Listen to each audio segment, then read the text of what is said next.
juventude e movimento estudantil na luta de classes, aspectos teóricos e históricos. Então, a nossa ideia é não só falar do movimento estudantil sobre a ditadura, não só falar sobre o movimento estudantil no Brasil, mas fazer uma trajetória bem mais ampla do significado, né, do papel da juventude, principalmente dessa juventude estudantil, nos processos de transformação social, suas potencialidades, seus limites. E eu vou falar isso com base tanto num acúmulo teórico, mas também porque, assim como a gente vai discutir aqui, foi a partir do movimento estudantil que eu comecei a me envolver com questões políticas, a procurar desvelar, né, essas contradições que existem na sociedade, por que é assim, se pode ser de outra maneira, se a gente pode atuar sobre isso. Então, é uma fala que está carregada também dessa experiência, que me dá muita satisfação de poder estar refletindo aqui com vocês. Essa reflexão, ela não tem como não ser uma reflexão crítica, né? Então não vai ser uma louvação, né? A gente vai fazer essas reflexões críticas, às vezes com pontos que podem dar uma ideia de nossa, então as tarefas são muito grandes, muito difíceis, mas sempre numa ideia de reconhecer a realidade para poder atuar melhor sobre ela, e não para identificar as dificuldades e paralisar diante delas. Então, eu espero que também, além de ampliar um pouco o conhecimento de vocês sobre esse tema, ajude a aproximar, né, os estudantes que estão aqui, da atuação política, da militância, que é uma dimensão tão importante da nossa formação e inserção na sociedade. Então, vamos lá. Comecei aqui com uma citação do Che Guevara. É uma que talvez seja conhecida, que fala assim: ser jovem e não ser revolucionário é uma contradição genética. Muito bonito, né? Aí tem uma de um político conservador que diz quase a mesma coisa, só que de um jeito piorado. Fala assim, que é o Georges Clemenceau, político francês. Um homem que não seja socialista aos 20 anos não tem coração. Um homem que aos 40 anos ainda seja socialista não tem cabeça. Notem que essas duas citações, ela tem o mesmo conteúdo. De que a característica de ser revolucionário é algo que corresponde à juventude. E ela traz uma perspectiva, que é claro que o Che Guevara está falando aqui, né, de uma forma poética e tal, mas ela traz um elemento que às vezes atribui o engajamento político do jovem, o radicalismo, a uma coisa de idade. Isso é da idade, vai passar, né? E é uma visão perigosa, porque parece que é uma coisa então que é só da idade, parece que é algo biológico, são os hormônios, né, que estão atuando. Parece que é algo psicológico, né? Tem autores que assentam toda a sua sociologia da juventude na questão psicológica. Né? Pega lá a ideia do Freud, o jovem está em contestação com a autoridade do pai, né? A autoridade paterna, por isso que ele se revolta na sociedade, porque ele está contra toda a autoridade. Então, é claro que, para entender a juventude, existe uma dimensão biológica, existe uma dimensão psicológica, mas ela não explica o engajamento, né? E também traz uma ideia complicada de que todo jovem é revolucionário. A gente está aqui, só tem Che Guevara aqui, né? Todo mundo. Né? E não é a realidade. Há muitos jovens que são indiferentes, que são apáticos. Há muitos jovens que são reacionários, conservadores.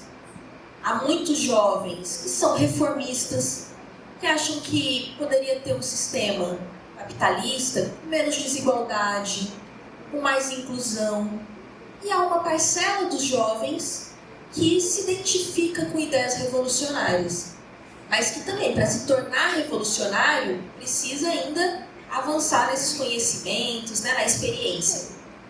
Então, eu coloquei essas duas citações de abertura para a gente procurar perceber o limite dessa abordagem e como um convite para a gente, então, se não é uma coisa genética, biológica, psicológica, por que os jovens têm um papel destacado, importante na luta de classes? Então, é esse o convite que a gente vai fazer. Então, a gente está entendendo aqui juventude como um conceito que é construído historicamente, né? Nem sempre se falou da existência de uma juventude, nem sempre o que se entende como juventude é a mesma coisa. Até mesmo recentemente a gente tem tido no Brasil uma alteração, por exemplo, da datação do que é ser jovem. Antes a gente considerava jovem quem era dos 15 aos 24. Agora a gente considera dos 15 aos 29. Né? Porque há algumas décadas atrás, uma moça de 29 anos já é uma pessoa, quase uma senhora, né? Já está na sua maturidade. Então, tem elementos aí históricos para a gente identificar o que é ser jovem, né? Não apenas elementos biológicos e psicológicos. É claro que a juventude é essa fase, né, entre a infância e a vida adulta, ela tem esses aspectos biológicos, mas ela vai ser profundamente marcada pelo momento histórico e também vai ser atravessada pelos antagonismos de classe.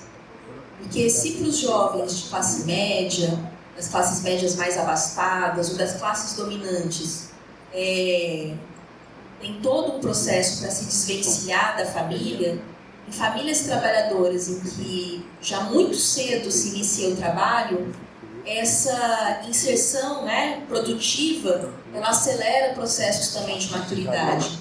Ela altera como é que se vivencia a juventude.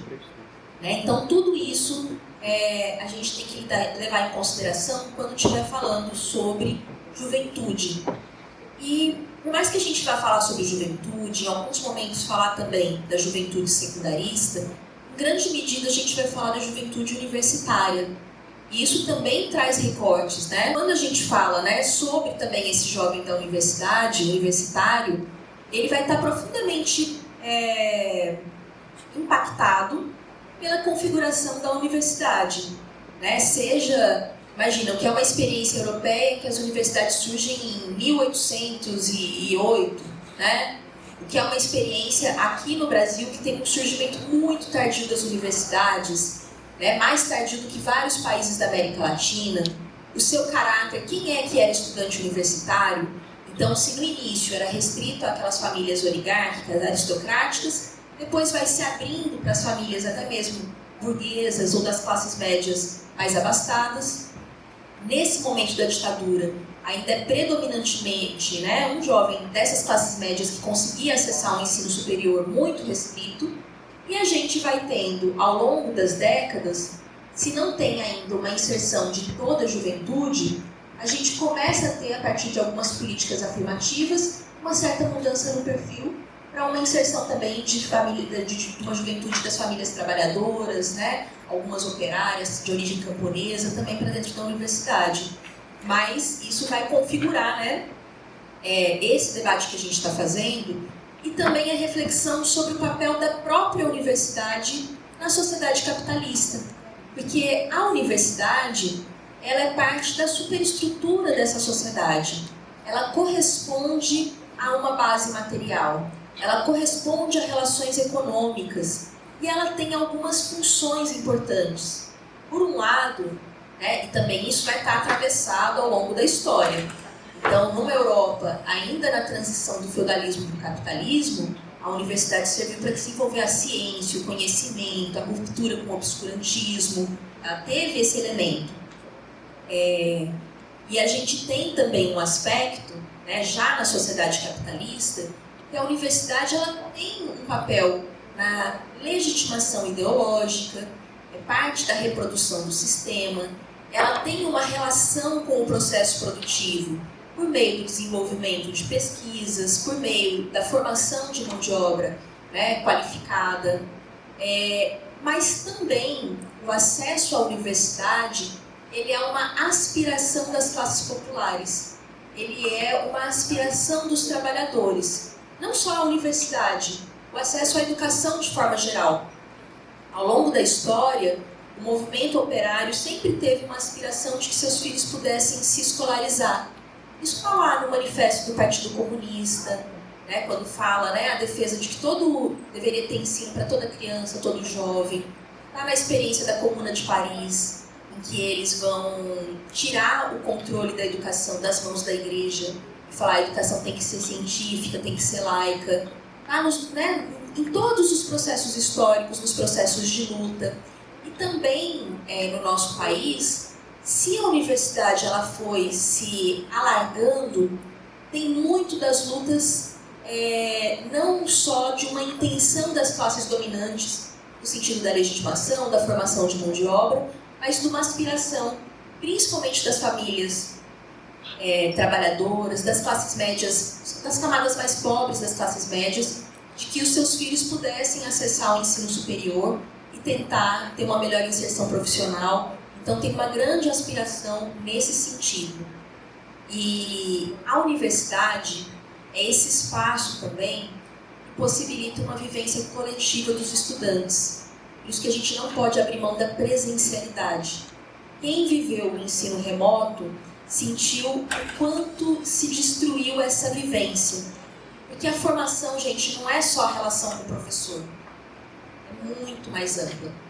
É a relação com os colegas, com o ambiente universitário, com pessoas de outros cursos, com os terceirizados que estão no campus, com tudo, né? Então, a vivência coletiva também, esse momento, tanto na escola como na universidade, que o estudante sai só daquele núcleo familiar e ele se encontra com outras pessoas na mesma condição que ele, né? Não todas as mesmas condições, mas algumas condições compartilhadas, isso possibilita uma ruptura temporária, tanto com o passado desse jovem, ou seja, a sua origem social.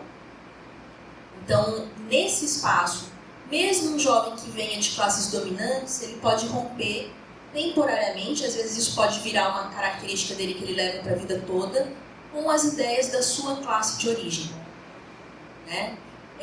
E também com o seu futuro, né? Como um profissional isolado, né? Dentro do mercado de trabalho, em concorrência com outros trabalhadores. Então, esse momento da universidade ele é muito rico nessa formação política, porque tem esses elementos que são elementos que possibilitam que os estudantes, inclusive, se vinculem com a luta mais geral dos trabalhadores. Então, ao longo da história do movimento estudantil, se percebe isso, o momento em que os estudantes podem fazer esse vínculo. Ou os estudantes, não dá para a gente falar que é uma classe social. Às vezes se fala vulgarmente, né? Classe estudantil, né? Mas a juventude, os estudantes são uma categoria social.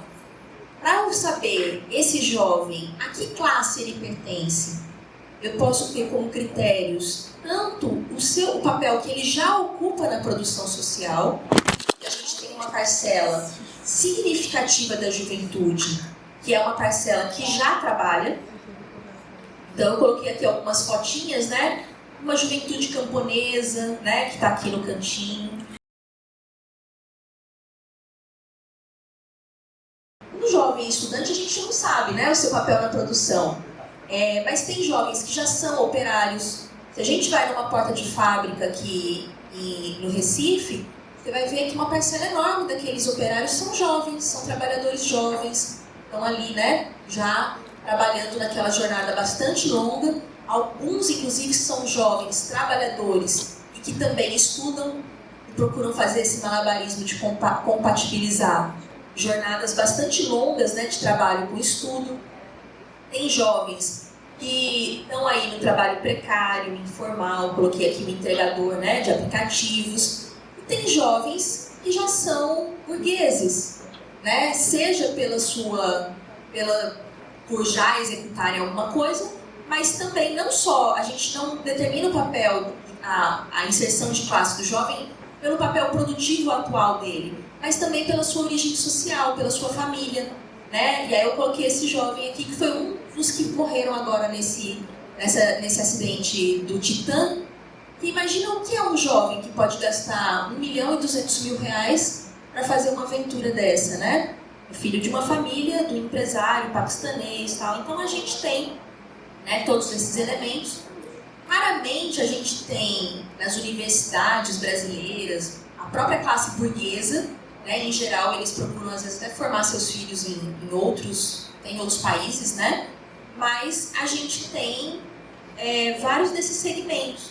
Né? Hoje em dia a gente já tem uma juventude camponesa, mesmo que em menor escala, uma juventude operária, em grande medida uma juventude dessa pequena burguesia urbana, das classes médias mais empobrecidas. Agora, entrando um pouquinho em algumas reflexões de alguns autores, eu vou começar com uma discussão, passando o slide, do Lenin, né, que é esse revolucionário russo. Ele tem um texto que é bem interessante, aí, sempre a recomendação aí da leitura, que se chama As Tarefas da Juventude Revolucionária. E ele escreve em resposta a um jornal estudantil, né, que era o Student, né, de 1903. Esses estudantes fizeram um artigo falando, olha, entre os estudantes dá pra gente ver vários agrupamentos. Tem os indiferentes, tem os reacionários e tem os políticos, né, que são aqueles que tanto podem ter uma vertente revolucionária como uma vertente burguesa, liberal. Eles fazem essa divisão. E aí o Lenin faz depois um texto em resposta a eles, né, comentando, valorizando a iniciativa e também dialogando. E ele vai comentar que a maneira como os jovens se agrupam politicamente, ela, em alguma medida, expressa a divisão da sociedade em classes, mas não de forma mecânica, não de forma imediata. Então, não imaginem que para um jovem ser radical, revolucionário, ele tenha que vir necessariamente da classe operária. Não necessariamente. O jovem operário, inclusive, ele pode ter ideias que correspondem às ideias da classe dominante. Um jovem de uma origem social burguesa pode desenvolver ideias revolucionárias. Então, não tem algo mecânico em relação a isso. E o Marx está falando isso a partir da sua própria vivência também. Ele não vem da classe operária. O seu grande parceiro, né, de elaboração teórica, que é o Engels, era filho de um industrial, né, e que se vinculou com as ideias do proletariado, inclusive vivenciando, a partir desse lugar dele na produção, a exploração da força de trabalho, né, vivenciando a situação da classe trabalhadora na Inglaterra. Então, essa divisão, ela não é mecânica. Não tem aquela ideia de que só quem vivencia a exploração pode contestar a exploração. Então, esse é um aspecto importante. Então, eu coloquei no slide seguinte uma citação aqui um pouquinho mais extensa do Lenin,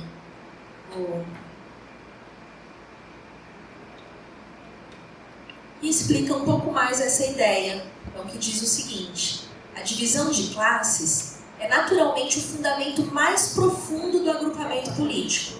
É ela que, em última análise, determina sempre, naturalmente, esse agrupamento. Mas esse fundamento profundo só se revela no curso de desenvolvimento histórico e à medida que cresce a consciência dos participantes e criadores desse desenvolvimento. Essa última análise só se atinge pela luta política, por vezes como resultado de uma luta longa, tenaz, medida em anos e em decênios, ora manifestando-se tempestuosamente em diferentes crises políticas, ora amainando como que detendo-se no tempo. Então, se eu olho, por exemplo, Melita comentou, né, que teve eleição por comune, aqui na UFPE teve 6 chapas, né? Se eu olho essas chapas, será que eu consigo já falar, essa aqui é a juventude operária, essa é a juventude pequeno-burguesa, essa é a juventude burguesa? Não necessariamente, né? Porque vai ser necessário o enfrentamento, a luta, para que às vezes se revele essa conexão mais profunda entre as classes sociais e os agrupamentos políticos. Lembrando que teve uma chapa até liberal, né? Então, assim, aí essa fica um pouquinho mais fácil. Mas não se enganem achando que esses jovens são jovens burgueses. Muitas vezes são jovens de famílias também trabalhadoras e são levados para esse mau caminho, né? Então acontece também.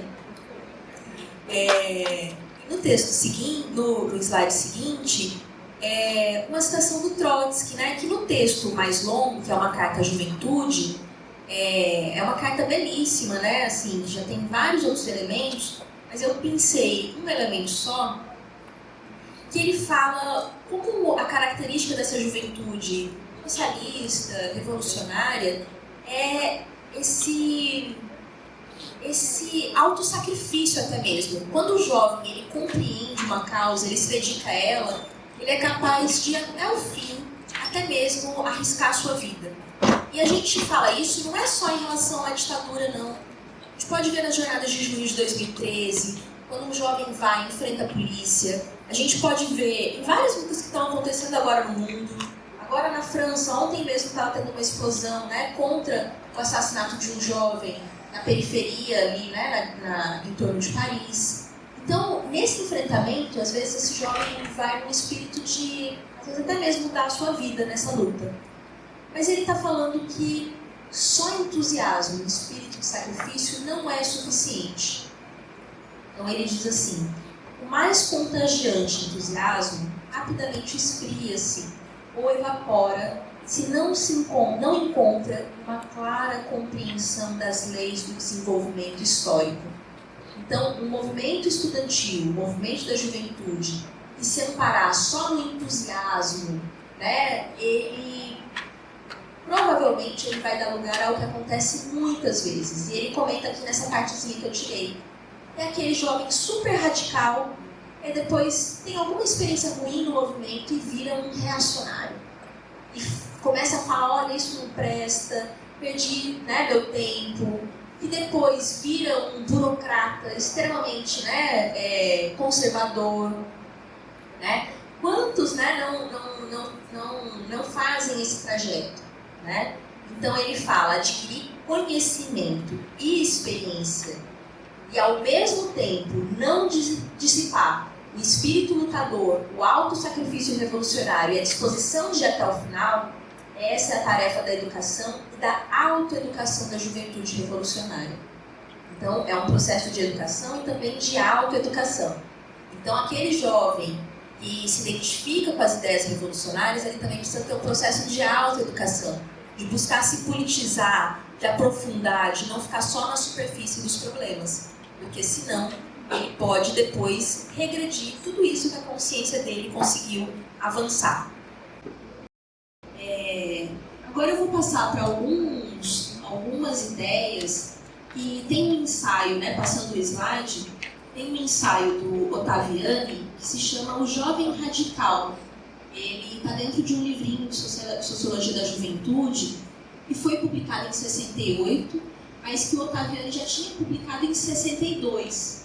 Então, ele está escrevendo aqui não com base na experiência da luta dos jovens de 68, mas ainda antes. Né? Ele está escrevendo com a experiência ali da Revolução Cubana, né? A partir desses elementos. E ele vai procurar entender como explicar sociologicamente o radicalismo político. E aí, da juventude, né? E ele vai falar que isso é um tipo peculiar de consciência social. E se é uma consciência social, isso é algo histórico. Então, lembrando, não é genético, não é psicológico, é histórico, é social, que é desenvolvido pelo jovem em condições determinadas. Nesse material, ele vai falar, inclusive, como é só no capitalismo que o jovem se torna um elemento decisivo nos movimentos sociais, tanto nas correntes de esquerda como de direita. E ele, além de dar o exemplo da Revolução Cubana, ele também dá o exemplo da juventude hitlerista. E foi um momento na Alemanha em que você tinha um percentual de jovens muito maior na juventude hitlerista do que na juventude da social-democracia. Então, quando ele está falando de radicalismo da juventude, é um radicalismo que pode ir para diferentes extremos, a esquerda e a direita. Ele fala também essa mesma ideia, que um jovem que vem da pequena burguesia ou da burguesia, ele pode atuar em choque com os interesses da sua classe de origem. E que essa inserção num grupo mais amplo possibilita a emergência dessa consciência social. Essa consciência pode adquirir um grande grau de consistência. Então, é uma possibilidade. Significa que vai todo mundo conseguir isso? Não. Muitos vão ficar na superfície. Mas pode haver um alto grau de consistência, inclusive a ponto disso marcar esse jovem para o resto da vida. Eu queria pedir para o Lucas agora colocar um filme, que é o Minha Primeira Tarefa, que, gente, é um filme que vocês precisam assistir. Ele é muito bonito, tem só 25 minutos, está na página do Unesp também, e ele traz a experiência da Revolução Cubana e como a Revolução Cubana foi em 59. Espera só um pouquinho. Em 1961, eles fizeram uma campanha de alfabetização. Falaram, em 61, em um ano, a gente vai acabar com o analfabetismo em Cuba. E eles conseguiram. Foi reconhecido, né, pela Unesco, pela ONU, por todo mundo, que Cuba conseguiu erradicar o analfabetismo. E como eles fizeram isso? Engajando a juventude. E não tem só esse filme, tem esse filme que é Minha Primeira Tarefa, que é o depoimento de um cantor que eu imagino que poucas pessoas aqui conheçam, mas também vale muito a pena conhecer, que se chama Silvio Rodrigues. E o Silvio Rodrigues, Raquel ali até já sentiu um calorzinho no coração, né, Raquel? É uma coisa linda, e tem inclusive músicas do Chico Buarque que são do Silvio Rodrigues, tipo Yolanda, né? Pequena Serenata diurna e tal. É um cantor maravilhoso que se engajou, e ele fala como que o engajamento político dele começou nesse momento, né? Então, eu peguei só 5 minutos do filme pra gente ter esse gostinho, para depois vocês assistirem na íntegra. E a mesma diretora, a gente conheceu porque ela procurou o pessoal do MESP, pelo estudo que eles fizeram sobre Paulo Freire, que é uma diretora norte-americana. Ela também fez um outro estudo sobre maestras, acho que chama, né? É o outro documentário, que é só sobre as meninas, que foram essas jovenzinhas. E é maravilhoso, gente. Tem uma menininha até de 7 anos que falou para os pais, eu quero ajudar a alfabetizar. Alfabetizou lá um idoso, não sei quem. Então é uma coisa assim, maravilhosa. Então eu vou colocar para vocês assistirem e depois a gente segue.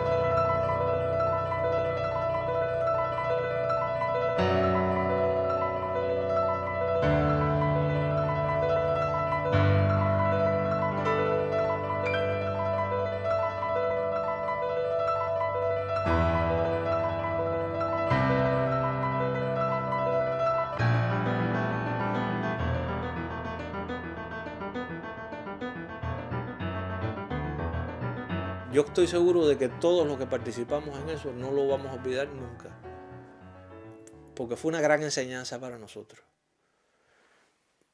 El caso mío, no sé, quizás otros, había gente de mayor edad que yo, ¿no? Como alfabetizadores, que quizás habían hecho otras cosas, habían viajado, se habían separado de su familia, pero para el que le pasó lo que me pasó a mí, que por primera vez salió del seno de su familia y se enfrentó a la realidad, al mundo como era, puro y duro, fue una marca.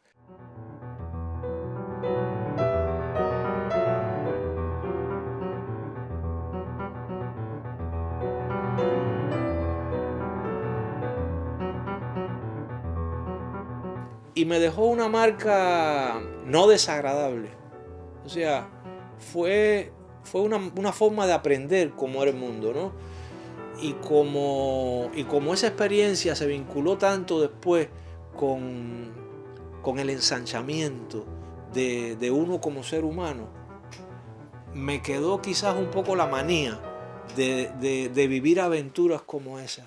Y quizás esa primera determinó posturas que yo tuve después en mi vida, como por ejemplo, más tarde me subí a un barco de pesca y estuve 5 meses dando vueltas. Ya era un hombre, pero después me fui a Angola con las tropas cubanas, voluntario además.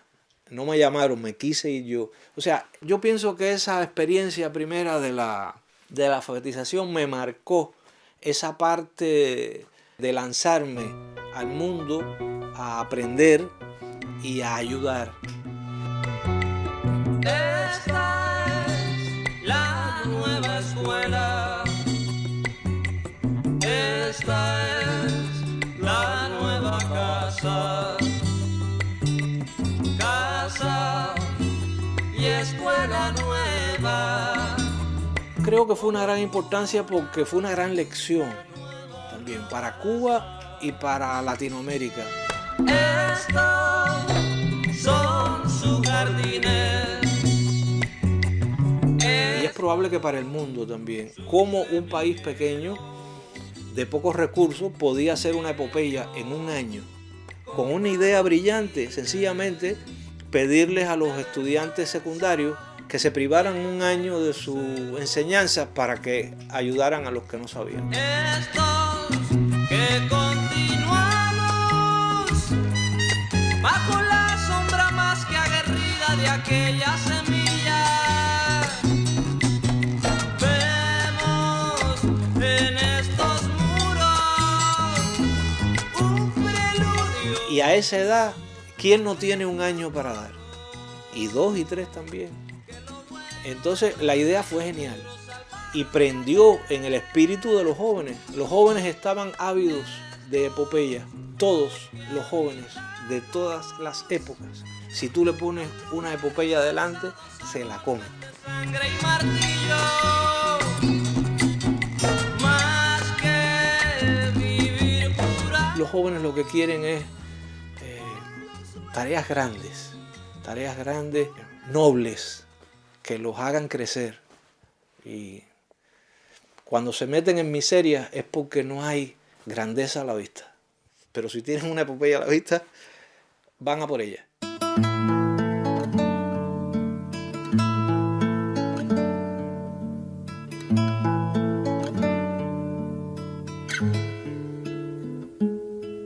Hay locuras para la esperanza, hay locuras también del dolor, y hay locuras de allá donde el cuerdo no alcanza, locuras de otro color.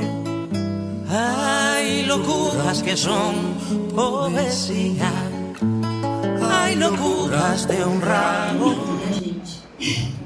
É muito bonito. E não tem paralelo se vocês falarem, mas é igual o voluntariado no capitalismo, é igual os corpos de paz que os Estados Unidos fizeram, de pegar os jovens e colocar na América Latina. Não tem paralelo. Porque não é para amortecer uma situação, não é para ocultar a opressão. Tanto é que Cuba foi o primeiro país, e ainda hoje acho que é o único, que erradicou totalmente o analfabetismo. Tipo, nem os Estados Unidos fez isso. Né? Então, mesmo com toda a riqueza acumulada numa ilha, né, tão pobre como Cuba, conseguiu fazer isso. Então, é uma experiência muito bonita. Então, e aí, eu acho que Silvio Rodrigues, no seu depoimento, traz isso. Né? Também que isso adquiriu uma consistência. Não foi uma coisa que marcou a vida dele para frente. Eu acho que essa frase dele de que, olha, os jovens, eles querem grandes tarefas nobres. E se eles estão metidos em misérias, né, em mesquinharias, é porque eles não estão enxergando essa possibilidade. Porque esse momento histórico não está oferecendo essas possibilidades. Porque é o que ele falou, se você coloca diante da juventude uma grande tarefa, uma epopeia, né, como ele diz, eles vão com avidez comer isso, né? Então, é bem interessante assim, para a gente pensar, inclusive, no nosso momento atual. Passando o slide, ele vai falar que é quando a consciência das contradições se acentua, né? E o jovem consegue ter uma ação política e se tornar um agente dinâmico da história. Porque se tem um elemento que a juventude tem na luta de classes, é de ser esse fator dinamizador. Dentro da universidade, a categoria mais dinâmica, que tem mais potencial de movimentar a universidade, são os estudantes. Em geral, para os professores se movimentarem é porque antes os estudantes se levantaram. Né? Então, tem esse elemento, né, que é bastante importante e que às vezes essa luta estudantil abre, né, dá uma faísca para o movimento mais geral ocorrer.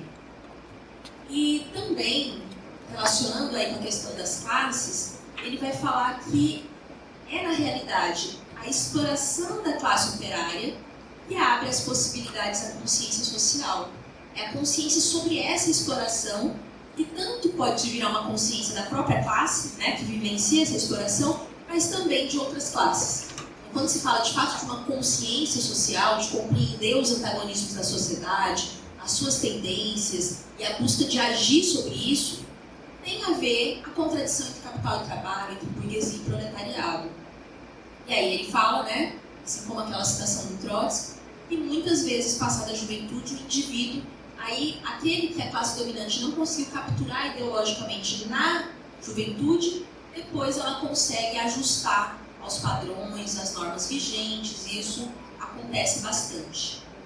Um outro autor que eu trouxe para a gente conversar é o Rui Mauro Marini. E o Rui Mauro Marini, que é um autor da teoria da dependência, ele vai falar que a radicalização estudantil, né, principalmente a universitária, ele tem origem na questão universitária. O que seria essa questão universitária?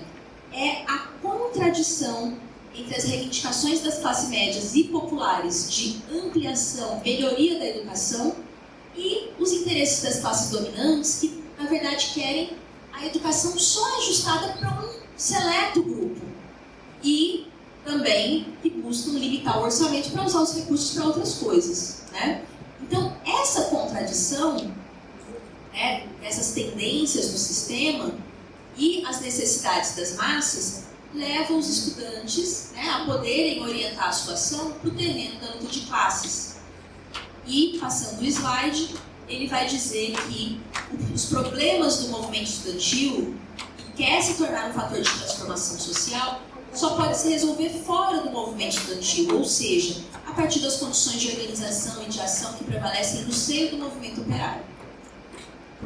Também, uma autora, né, que é bem importante para a gente no estudo do movimento estudantil é a Maria Alice Forati, né, que ela fez a tese dela de doutorado, que é o estudante na transformação da sociedade brasileira. E que ela também vai falar isso, olha, o estudante tem um papel bem importante, mas ele é coadjuvante no processo de transformação social. Essa atuação dele só consegue ter uma expressão renovadora quando se associa a outras forças sociais de renovação.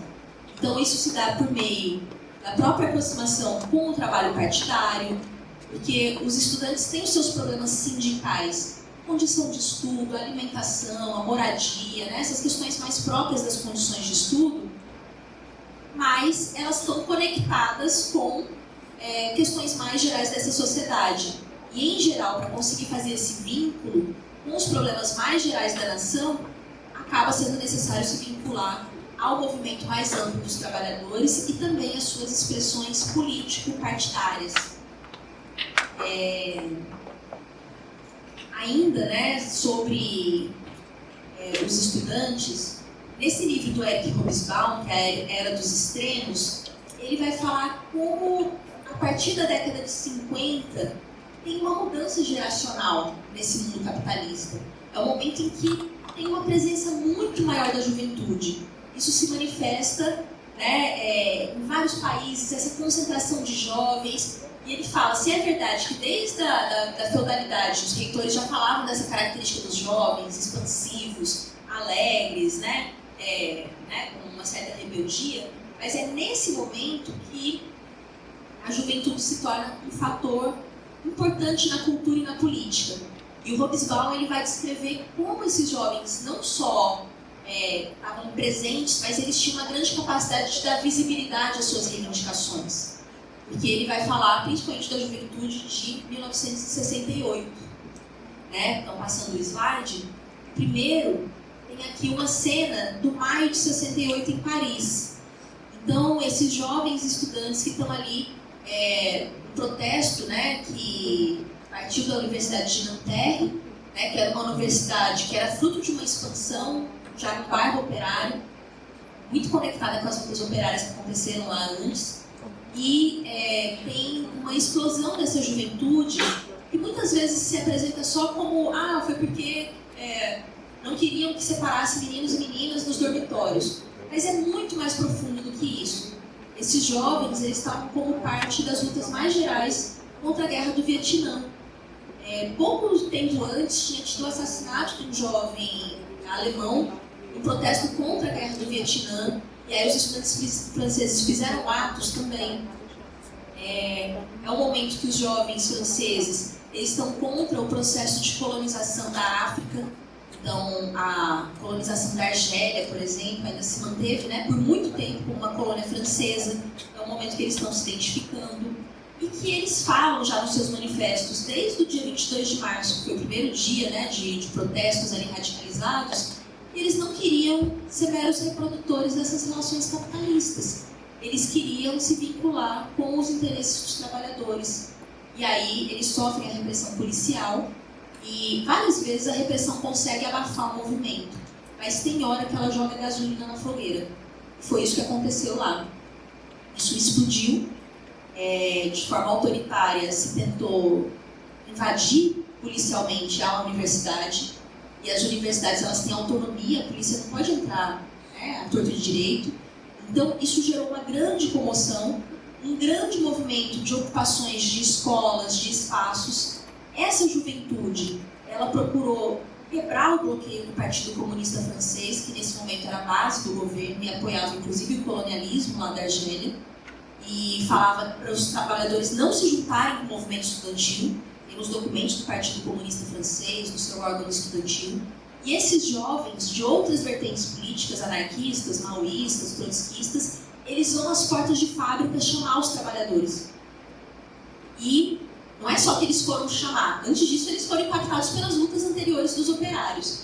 Mas esse processo de luta não foi uma luta só dos jovens e estudantes. Se tornou uma greve geral de 10 milhões de trabalhadores franceses. A força de trabalho francesa, nesse momento, era de 15 milhões. 15 milhões, 10 milhões pararam. Então, uma greve geral de grande magnitude. Então, apesar disso, depois se deforma muito a leitura sobre essas experiências como se fosse só uma manifestação da contracultura, do modo de vida, uma coisa puramente juvenil, ocultando tanto a realidade dessa greve geral, né, de operários, mas também o papel das direções de conter, de desviar essa luta e não fazer essa luta avançar. Aqui uma imagem, né, dos jovens contra a guerra do Vietnã. Nós não vamos lutar em outra guerra dos homens ricos, né? Então o movimento nos Estados Unidos contra a guerra, às vezes se lembra só do aspecto da contracultura, do movimento hippie, que foi um componente, mas foi um movimento muito forte, né? O pessoal queimando as suas convocatórias para ir para a guerra, né? Porque imagina o que era você ser convocado para ir lá para o Vietnã matar aquele povo que estava tentando se libertar, né? Assim, então, foi algo de muitas contradições. Aqui, né, essa juventude negra nos Estados Unidos, que em grande medida integrou o Partido dos Panteras Negras, né? Então, lutando, né, pelos direitos civis, contra o racismo, mas também numa perspectiva anticapitalista, estabelecendo alianças com vários setores oprimidos da sociedade, né?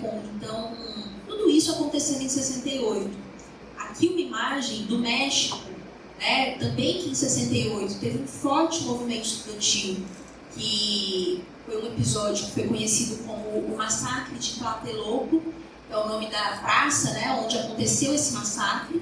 É uma praça que fica em frente à sede da Universidade Nacional Autônoma do México, né, a UNAM, e foi um massacre que até hoje não se sabe quantos morreram. Infelizmente, o México tem uma trajetória de muitos massacres estudantis, inclusive alguns mais recentes, né? Então, e esses jovens estavam protestando lá pelas contradições, né, no seu país, e no momento que ia ter as Olimpíadas, né, no México. E eles queriam usar a visibilidade das Olimpíadas para manifestar a sua indignação, as suas reivindicações, e eles foram massacrados, mas ainda assim, essa contestação apareceu, né? É das Olimpíadas do México que tem aqueles jovens negros que ganharam, né, aquele no esporte de atletismo, que subiram no palco com uma luva negra em referência aos Panteras Negras. Então, ainda assim, em 68, todo o espaço era um espaço para manifestar a indignação, a revolta, a rebeldia, né? Tudo isso.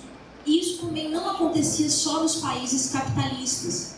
Os países que tinham iniciado a sua transição ao socialismo, como a República Tcheca, né, em 1968 teve a Primavera de Praga, que foi um movimento em defesa de liberdades democráticas contra a burocratização, a opressão nacional exercida, né, pelo Estado russo.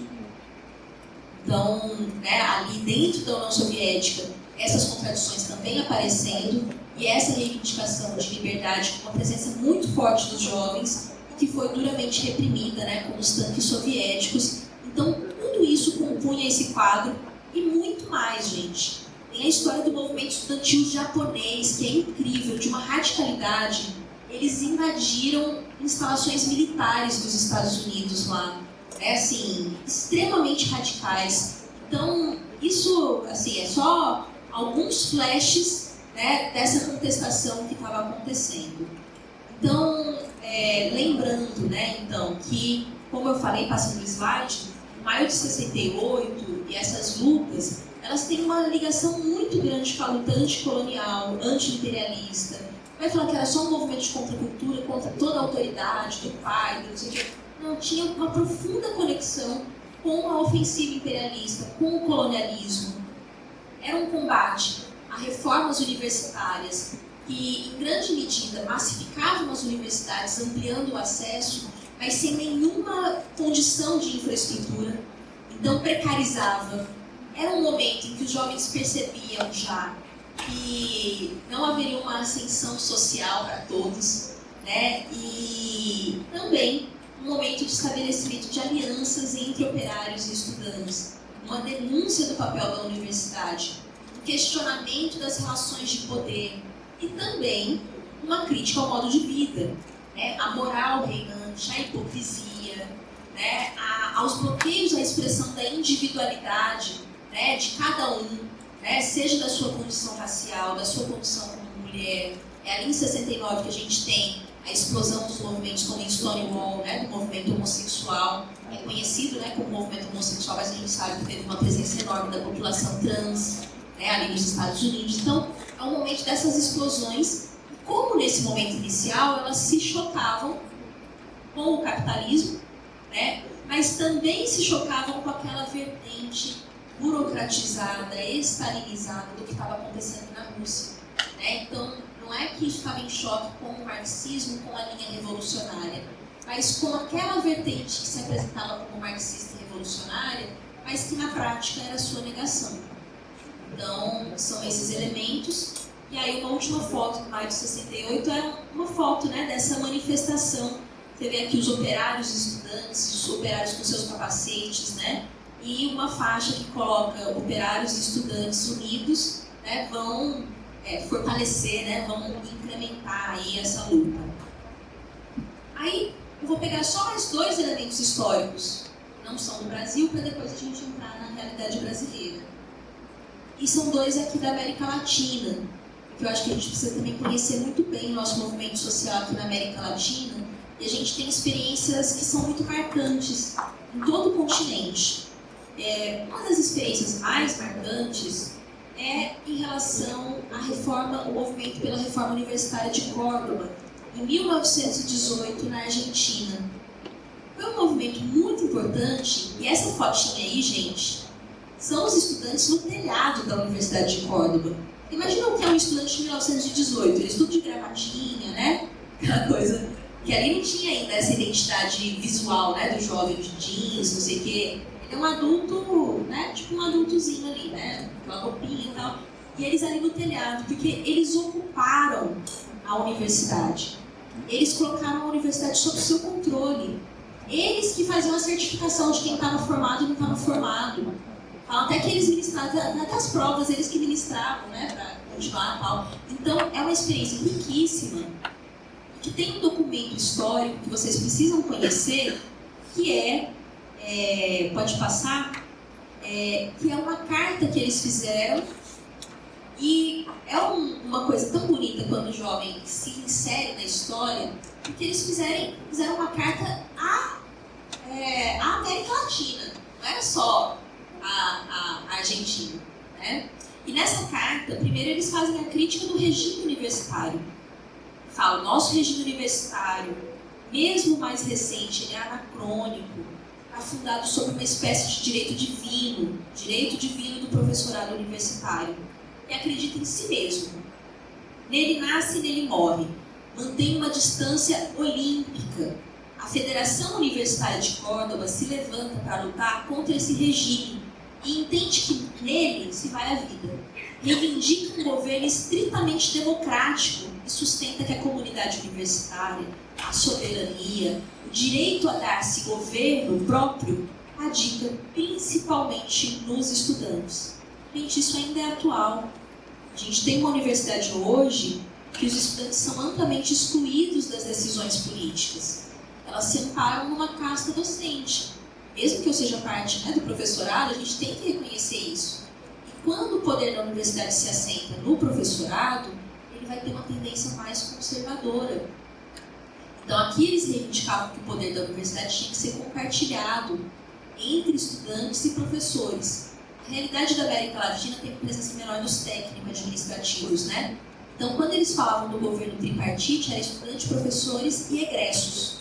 Eles deveriam ter o governo da universidade. E por esse caminho, essa universidade poderia estar muito mais vinculada aos interesses, principalmente dos trabalhadores. Então, esse material é muito importante. E ele conclui, bem provocativo, que é o jornalzinho onde eles divulgaram, a Gazeta Universitária, a Juventude Argentina de Córdoba, aos homens livres da América do Sul. Esse é o manifesto, o manifesto da Federação Universitária de Córdoba.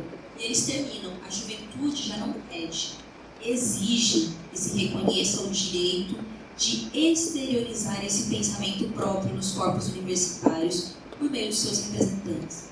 Está cansada de suportar os tiranos. Se foi capaz de realizar uma revolução nas consciências, não pode desconhecer-se a capacidade de intervir no governo de sua própria casa. Então, vocês podem ter certeza que se a gente tivesse mais estudantes no poder da universidade, que hoje, os conselhos têm que ter 70% de professores, mesmo que os professores sejam minoritários, o voto, mesmo que seja paritário, você ainda tem que juntar 18 estudantes para dar o voto de um professor. Então, não tem nem a ideia como é lá fora, Lá fora você vai votar para presidente, todo voto vale igual. Por que aqui não pode valer? Então, tem isso, e isso marca profundamente as nossas relações.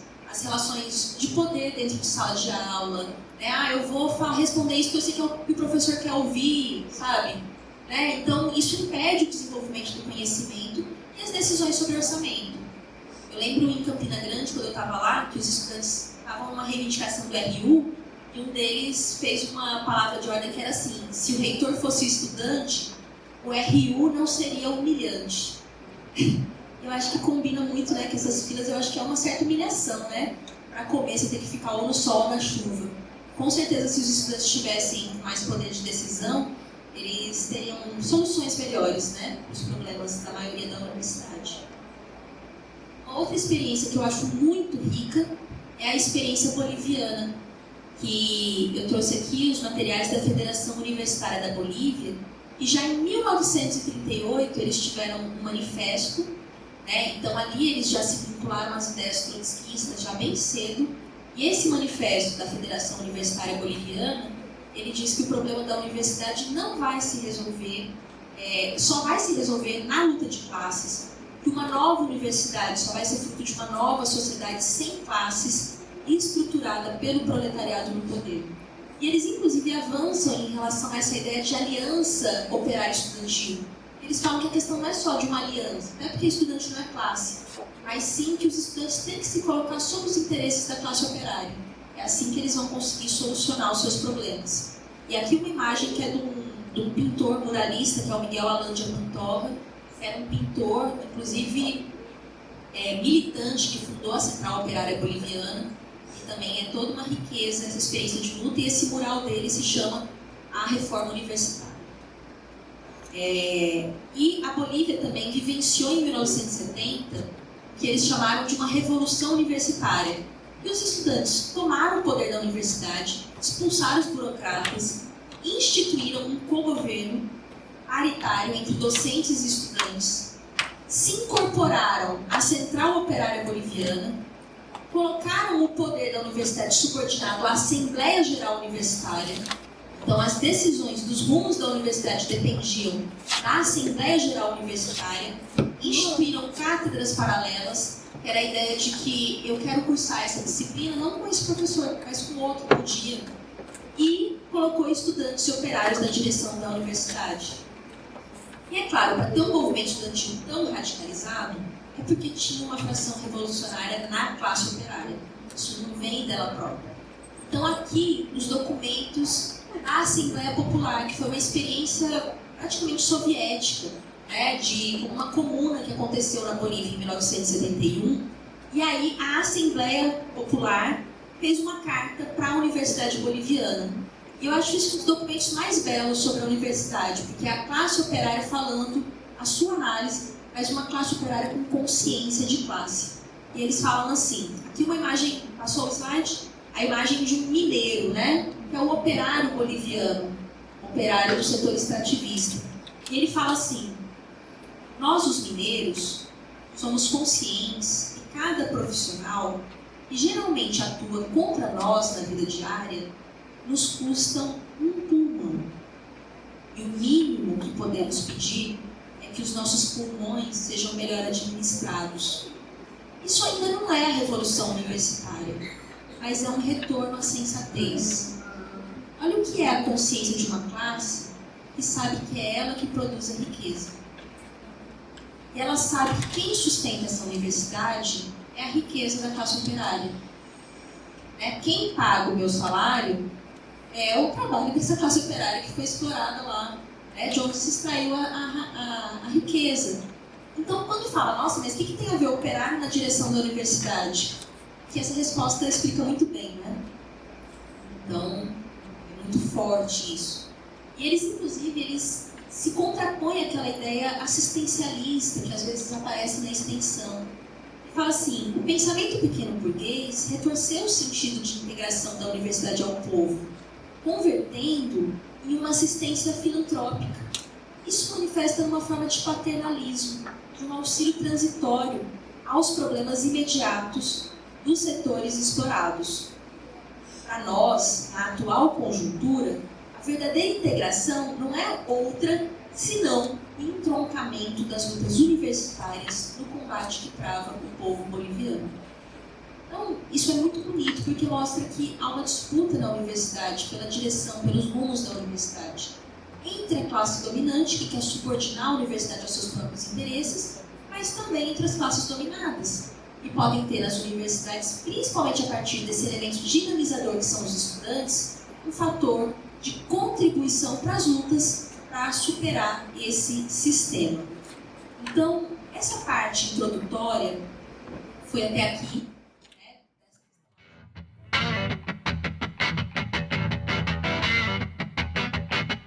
Na tela de vocês, um livro que é bem referência sobre a história do movimento estudantil no Brasil.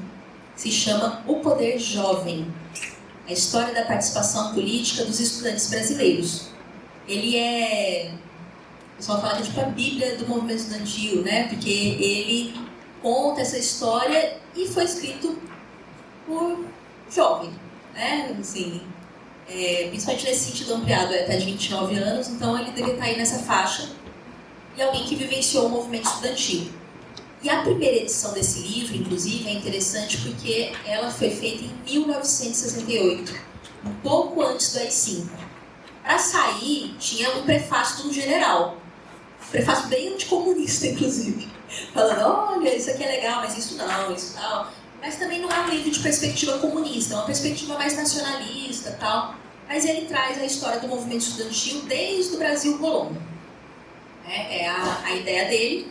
Aí até 68, e depois ele foi fazendo reedições, eu coloquei algumas delas aí, e nessas reedições ele foi ampliando até a última, que é essa que está aí mais recente, né, menorzinha, que vai até 2004.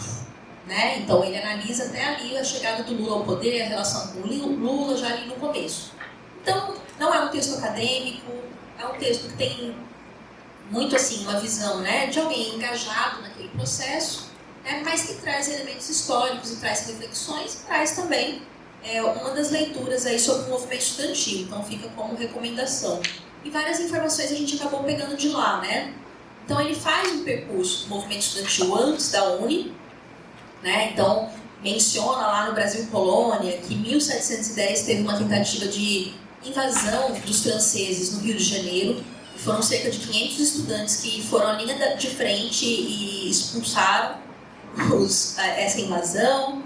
Ele comenta, né, de um clube pela independência que se formou nas universidades, que nesse momento os jovens, né, da classe dominante se formavam muitas vezes nas universidades portuguesas, universidades francesas, e aí teve até jovens que, nessa discussão sobre a independência do Brasil, tentaram se articular com Thomas Jefferson, lá dos Estados Unidos, tinha feito a independência dos Estados Unidos, né, para ajudar na luta pela independência do Brasil. Tem toda uma certa participação dos estudantes, né, em trazer essas ideias, né, que eles tinham acesso na Europa para cá, e isso também em conexão com processos como a Inconfidência Mineira, em 1789. No Brasil Império, eles falam, né, da participação estudantil na campanha abolicionista e republicana, e também na revolta do Vintém. Como esse negócio dos 20 centavos é antigo, né? Já naquele momento uma luta contra o aumento da tarifa dos bondes, né? Na Primeira República, ele menciona, né, que quando teve o massacre de Canudos, em que inclusive as lideranças foram degoladas, os estudantes da Faculdade de Direito da Bahia se manifestaram, né, contra essa manifestação de uma barbárie social, né? Como que esse Estado republicano que se erguia como uma novidade já começava seus primeiros passos com essas práticas, né? Mas também na Primeira República dá para se ver uma total desconexão desses estudantes com o movimento operário. Então, diferente do que a gente viu ali, né, da Reforma de Córdoba, uma aspiração de unidade com os trabalhadores, aqui os estudantes estão totalmente de costas. Dá para a gente ver que todos esses processos, os estudantes, na verdade, estão integrando um processo político mais geral, né? As lutas, as disputas entre as frações das classes dominantes, né? Nesse aspecto. E em 1917, quando a gente tem a primeira greve geral no país, e isso vai testar os estudantes, porque os operários, eles chegam a tentar contato com lideranças estudantis e pedem que não seja o apoio, mas o que hoje seria uma carta, né? Uma nota de repúdio, uma moção de apoio, alguma menção. E o que tem nos relatos aí, né, que o Arthur Koerner coloca no livro dele, é inclusive que provavelmente esse jovem que foi procurado, como era filho de industriais, foi lá e avisou o pai, né? Olha, cuidado, vai ter greve aí. Então, em vez de apoiar, ainda ajudou na delação, né, do movimento. E tem antecedentes aí de tentativas de criação de entidades estudantis, como a Federação dos Estudantes Brasileiros em 1901, mas ela não conseguiu se prolongar. Em 1910 tem o primeiro Congresso Nacional de Estudantes. Na Segunda República também se mantém essa característica dos estudantes participando das lutas políticas ali no terreno da própria classe dominante, como foi o movimento constitucionalista lá de 32 em São Paulo, campanha eleitoral de 37, que eles se agrupam em torno de uma das candidaturas, e também a partir de 30, e com o desenvolvimento do processo da criação do PCB em 22, aí já em 30 surge a juventude, a União da Juventude Comunista, né? Então, isso ali naquele momento, assim como e também já surge na juventude aquela expressão à direita da juventude integralista. Então, são agrupamentos aí que já vão acontecendo, confirma bem o que a gente já viu do ponto de vista teórico, né? Como que o agrupamento da juventude está ligado com a dinâmica das classes e com o agrupamento político mais geral. E aí, só para... coloquei uma foto aqui da greve geral de 17. Então, quando a gente está falando, a juventude virou as costas, essa juventude das classes dominantes, que era ultraminoritária, estava nas universidades. Porque vejam essa foto, procurem... Eu sei que a qualidade do expositor às vezes não ajuda tanto, mas procurem ver a idade dessas pessoas. Vocês conseguem ver aí na frente que tem até crianças, né? Tem crianças ali. crianças operárias, tinha trabalho infantil, né? Desde a mais tenra idade. Várias dessas pessoas aqui são jovens. Então, tem uma juventude operária que estava nessa luta, né? Mas não nessa particularidade de ser uma unidade estudantil. Também participando das lutas da sua classe ali junto, né? Assim como quando a gente vê os documentários sobre as lutas no campo aqui dos trabalhadores rurais, a gente vê depoimentos de crianças que são cortadores de cana, que estão lá e tal, né? Então, a gente, quando está falando da juventude universitária, sempre tem essa dimensão, né? Dessa segmentação. Então, fazendo um panorama, né? A UNE é criada em 11 de agosto de 1937, né? Por isso que 11 de agosto é o dia aí do estudante, né? Aí olha aqui, as mocinhas estão aqui, né, na foto, e falam que na fundação elas levaram um bombom para cada estudante que estava presente lá. E a UNE foi fundada dentro daquela lógica do Estado corporativo, do Estado novo. Né? Ela é formada naquela ideia do Estado ter uma relação com as categorias profissionais e aí também essa organização dos estudantes nesse aspecto. Então a UNE ela não surge com uma independência perante o governo, ela surge com a presença do presidente, com a presença do ministro da Educação. Então ela surge, de certa forma, atrelada ao Estado, nessa dinâmica do Estado corporativo, né? do Estado novo. Ela se engaja nas lutas daquele período, mas que são lutas junto com o próprio governo. Como o governo tinha ali uma característica nacionalista, ele tem alguns elementos, por exemplo, essa característica do nacionalismo de procurar ter o controle das fontes de matéria-prima, então, indo contra aqueles projetos de, já no início das descobertas de petróleo, de já entregar para o capital estrangeiro. Então, a campanha do Petróleo é Nosso vai ter grande participação da UNE, né, até se conseguir mesmo o monopólio estatal do petróleo, a fundação da Petrobras. Já nos anos 1960, a gente tem um percurso de aproximação dessa juventude também dentro do processo político mais amplo, né, da luta pelas reformas de base.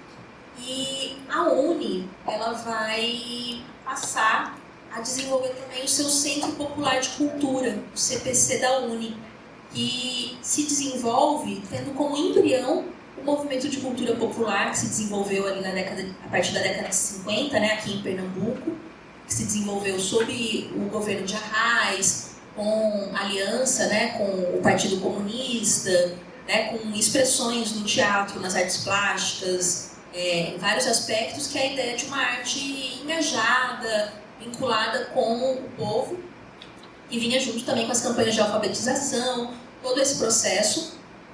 E isso depois vai reverberar numa iniciativa da UNE de ter o CPC, esses centros Centro Popular de Cultura, né, da UNE. Inclusive, se não me engano, o próprio Morte Vida Severina, né, ele tem a ver com esse teatro universitário, então é parte também dessa iniciativa. E é também nessa década de 60, pré-golpe, que eles realizam, como parte do CPC, esse projeto da UNE Volante. Eles vão circular pelo país mesmo, levando, né, peças teatrais, produções, né, audiovisuais, tem todo o desenvolvimento, né, do cinema nesse período e tal, levando essa defesa das reformas de base e dessa vinculação dos estudantes com as camadas populares.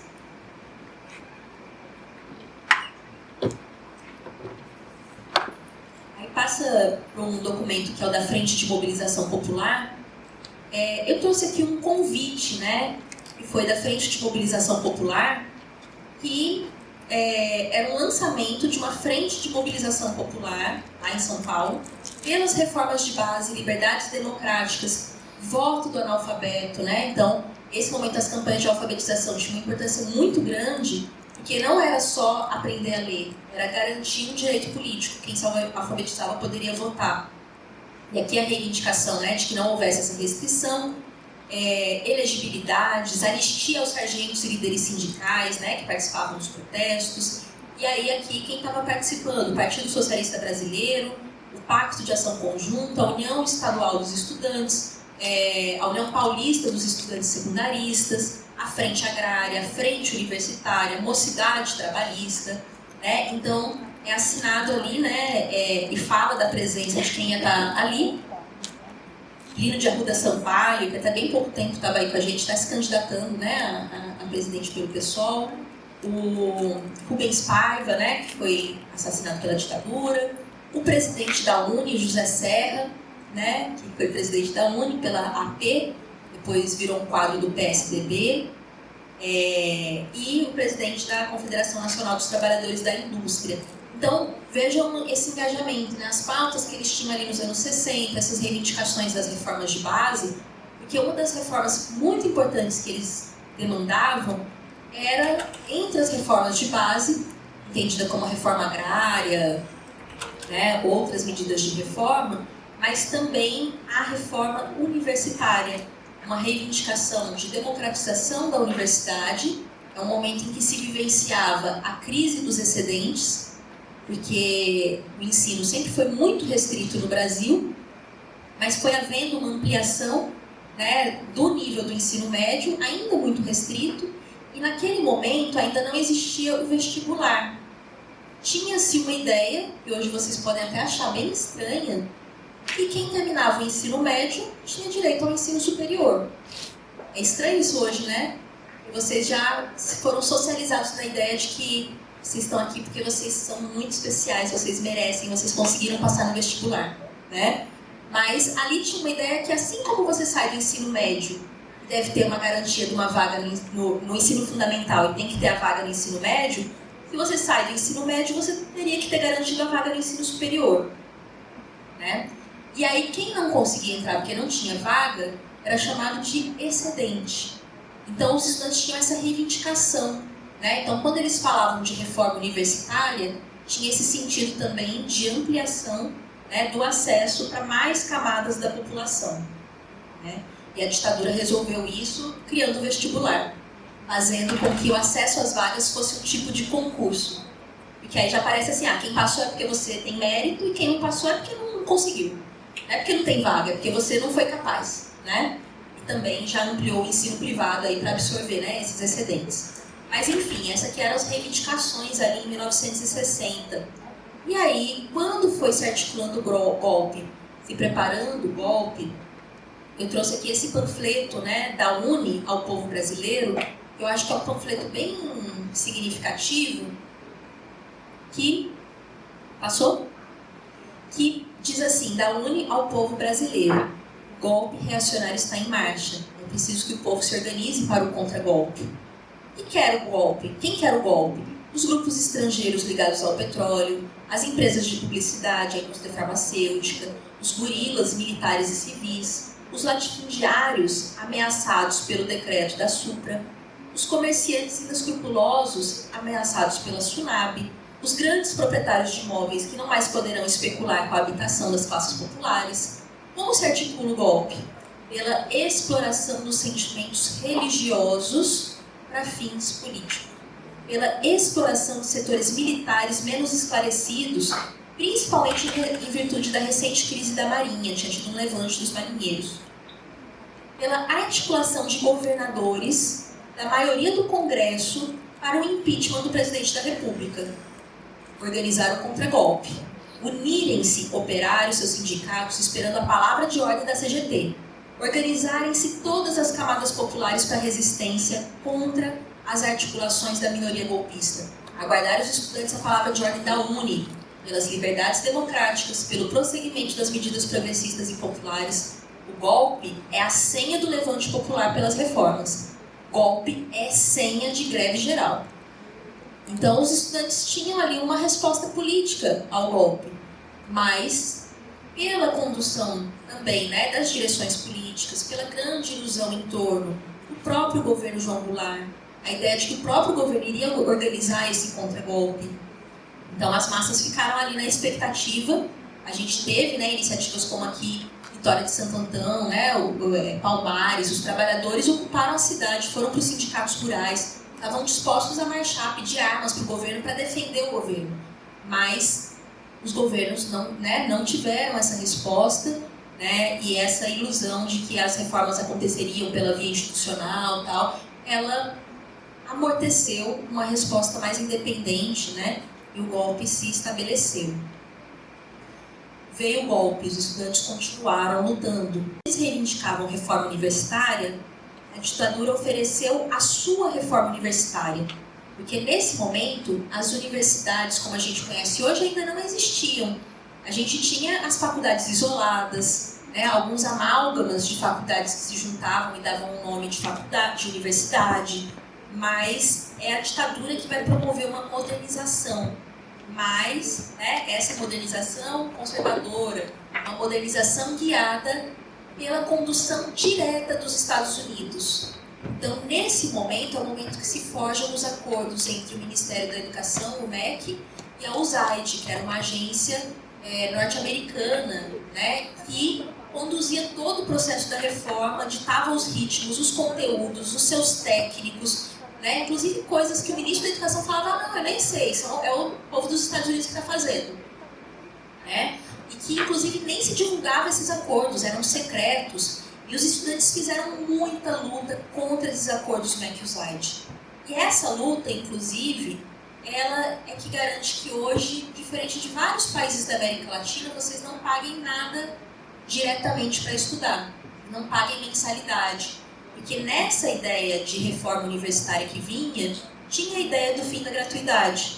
A ideia de que os estudantes deveriam pagar uma taxa, de pagar, né, mensalidades e tal. Então isso estava presente, né? Então tem uma faixa, já está colocada, que é abaixo o imperialismo, contra o acordo MEC-USAID. Então dá para ver que os estudantes também vinculavam, né, essa ação não como um problema puramente nacional. Afinal, né, isso já está amplamente comprovado como o próprio golpe ele contou com um papel ativo, né, de coordenação, de articulação dos Estados Unidos naquela ideia de evitar uma nova Cuba, né, evitar que o Brasil pudesse transbordar qualquer limite, né, da luta de classes, das lutas camponesas, então essa interrupção. Também, né? Mas os estudantes lutavam só contra o imperialismo, só contra esses temas gerais? Não, eles também lutavam por aquelas reivindicações que a gente chama de reivindicações sindicais, né? Das condições de estudo mais imediatas. E um dos episódios mais marcantes da ditadura não foi a primeira morte de estudante, mas foi uma morte que catalisou uma série de respostas, que foi a morte do jovem estudante Edson Luiz. Um estudante secundarista, pobre, né, de família trabalhadora, que tinha vindo do Belém do Pará, né, você vê as feições dele, feições ali indígenas, né, então um jovem pobre, estudante, morava no Rio de Janeiro, que para estudar ainda fazia serviços de faxina, de servente, né, fazia várias coisas, e houve um protesto no restaurante Calabouço, que era um restaurante estudantil, né, pela qualidade da alimentação, pelo acesso, né, por questões ali cotidianas, e a resposta, né, foi a repressão mais violenta, com tiros de chumbo mesmo, e o Edson Luiz morreu ali fuzilado, e o corpo do Edson Luiz, que tinha 17 anos, né, quando morreu, ele foi levado em cortejo pelos estudantes até a Assembleia Legislativa, exigindo resposta. Né, os estudantes já criaram suas faixas, né, morreu o estudante, poderia ser seu filho, né, trazendo um apelo bem grande para as famílias, né, dessa violência da ditadura. E essa faixa que está aqui, né, morreu porque queria comer e estudar. Então, essas reivindicações de alimentação, de moradia, é na ditadura também que a gente tem esses campi que são criados longe do centro da cidade. Esse campus da Várzea foi criado sob a ditadura, né? Antes aqui era tipo muito longe da vida da cidade, né? E os estudantes protestaram. Um dos estudantes que foi bastante torturado, pois ele foi preso, torturado, e lá adiante ele foi assassinado, depois eu vou falar dele, o Rui Frazão, ele foi preso porque ele fez os protestos, porque falava, ó, não tem condição da gente estudar nesse lugar tão distante e não tem, né, as condições de alimentação, de transporte e tal. Então, tinha esses protestos cotidianos também, essas reivindicações, né? E também as reivindicações das liberdades democráticas, o direito de se organizar, de se expressar, porque a ditadura, desde os seus primeiros momentos, já em 64, ela já metralhou e fechou a sede da UNE, ela criou a Lei Suplicy, os estudantes faziam muito trocadilho com a palavra suplício, né? Que proibia, colocava na ilegalidade todas as entidades estudantis, e os estudantes se rebelavam, criavam entidades livres, não reconheciam esse decreto, continuavam se organizando. Depois vem o AI-5, né, em 68, né, depois desses grandes protestos contra a morte do Edson Luiz, a passeata dos 100 mil, é um momento em que tem um fechamento maior do regime, né, em 68, com suspensão de habeas corpus, fechamento do Congresso, maior censura mais generalizada.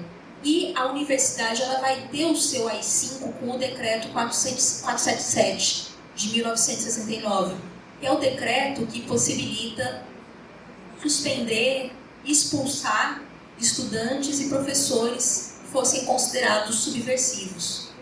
Claro que isso não dependeu somente dessa lei 477, desde o início já tinham os inquéritos policiais militares, os próprios regimentos das universidades eram usados, né, para repressão, mas esse decreto-lei ele vai ter um peso muito grande, né, porque a gente vai ter muitos estudantes também, para a gente mostrar ali alguns estudantes daqui, que está ali no painel lá fora também.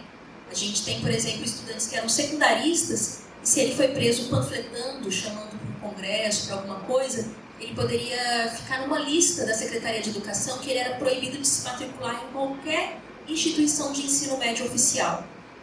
Né? Esses estudantes que eram expulsos da universidade, não era assim, eu saí da UFPE, vou para a Rural. Você não podia se matricular em nenhuma universidade. O professor que era aposentado precocemente, né, sem ganho nenhum, expulso, ele não poderia se vincular, ele era banido, né? Então tem esse elemento. E as lutas depois, né, pela anistia, pelo fim das torturas, das prisões, depois lá em 84. Então essas bandeiras democráticas também compõem, né, as reivindicações aí dos estudantes nesse período. E aqui, depois eu convido vocês a verem o painel que está ali no saguão, que aí dá para ver um pouquinho a história de cada um, mas vocês vão ver que vários desses jovens participaram das passeatas contra o acordo Ben-Usaid, depois foram expulsos, né, pelo decreto 477, e vários deles depois, inclusive, ingressam na luta armada. Né? Então, o Jonas e o Ivan, que são esses dois primeiros, a data de morte deles é 1º de abril de 64, primeiro dia do golpe. Os dois vão fazer uma passeata, participam de uma passeata estudantil contra a prisão do Arraes e do Pelópio da Silveira, né, o governador e o prefeito, e eles são fuzilados. O Jonas tinha 17 anos, secundarista, e o Ivan tinha acabado de entrar na universidade, era estudante de engenharia aqui da Federal. Tem outros estudantes como o Eudaldo e o Jarbas, que foram mortos naquele massacre da Chácara São Bento, que é onde morreu Soledad Barré também, que eram da VPR, Vanguarda Popular Revolucionária. O Humberto Câmara, que é o nome do DCE aqui, né, da UFPE. O Ramírez e a Ranúzia, né, que foram estudantes que também, Ranúzia foi dirigente do DA de enfermagem aqui da UFPE, e eles foram mortos na chacina de Jacarepaguá, no Rio de Janeiro, né? Eles eram do PCBR. O Gildo e o José Carlos Machado, né, que não eram pernambucanos, mas foram sequestrados, se não me engano, em Minas e em São Paulo, e foram trazidos para cá, e a ditadura forjou que eles tinham se matado entre si. Né?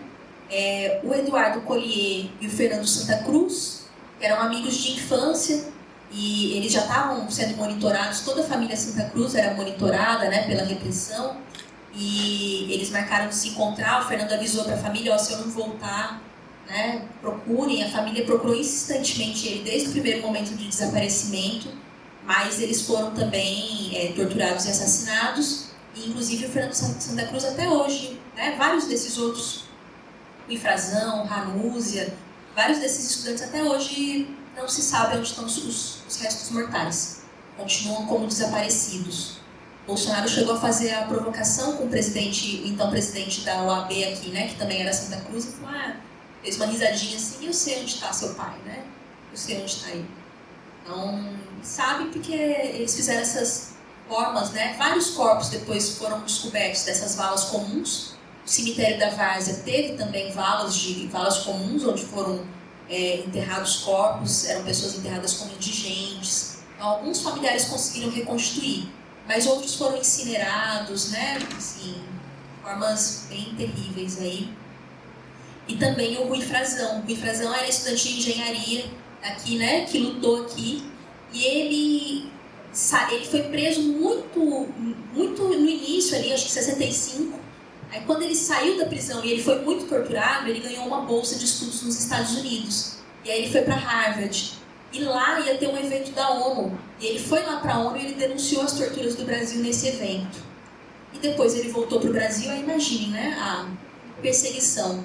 E ele foi perseguido até a morte. Quando ele foi sequestrado, ele era feirante em Petrolina, né? E foi sequestrado e assassinado e até hoje está com o corpo desaparecido. Então, esses são os estudantes que ou eram pernambucanos ou foram mortos em território pernambucano. Mas, além disso, se a gente considerar os 422 mortos e desaparecidos reconhecidos pela Comissão Nacional da Verdade, pelo menos 200 tinham menos de 30 anos. Então, a juventude foi muito atingida, né, pela repressão. E a violência, a tortura, ela atingiu escalas assim, de milhares de pessoas. É claro que esses dados das mortes, eles vão sendo acrescidos, né? Tem um relatório da verdade, uma comissão da verdade indígena, que fala que na ditadura morreram cerca de 8 mil indígenas, né, camponeses. Então tem uma série de outras mortes que às vezes a gente considera morto político, preso político, mas aquela pessoa da classe média urbana, né? Quando tem vários outros acontecimentos aí que também ocorreram. E em relação à repressão, à juventude, à tortura, isso foi uma marca muito forte.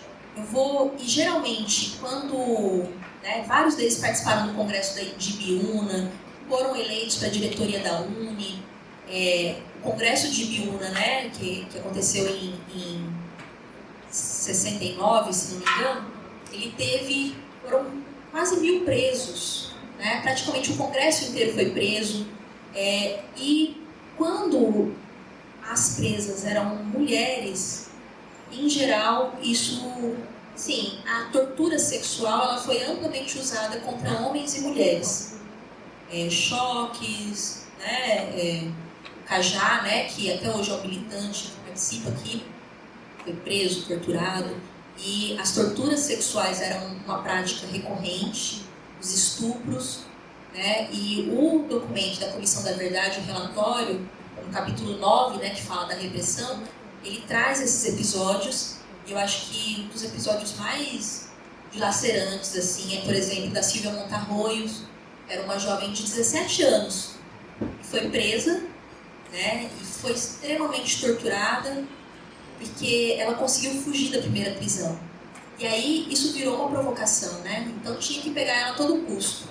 Inclusive, o relatório dela do SNI fala, olha, ela tem olhos docemente diabólicos. Parece inocente. Gente, eram pessoas que estavam ali alfabetizando, né, querendo alfabetizar alguém, que estava lutando, né, não, mesmo se fosse uma pessoa comunista, isso não justificava, mas muitos eram, né, tipo assim, queriam ali fazer algo, né, uma transformação ali no seu cotidiano.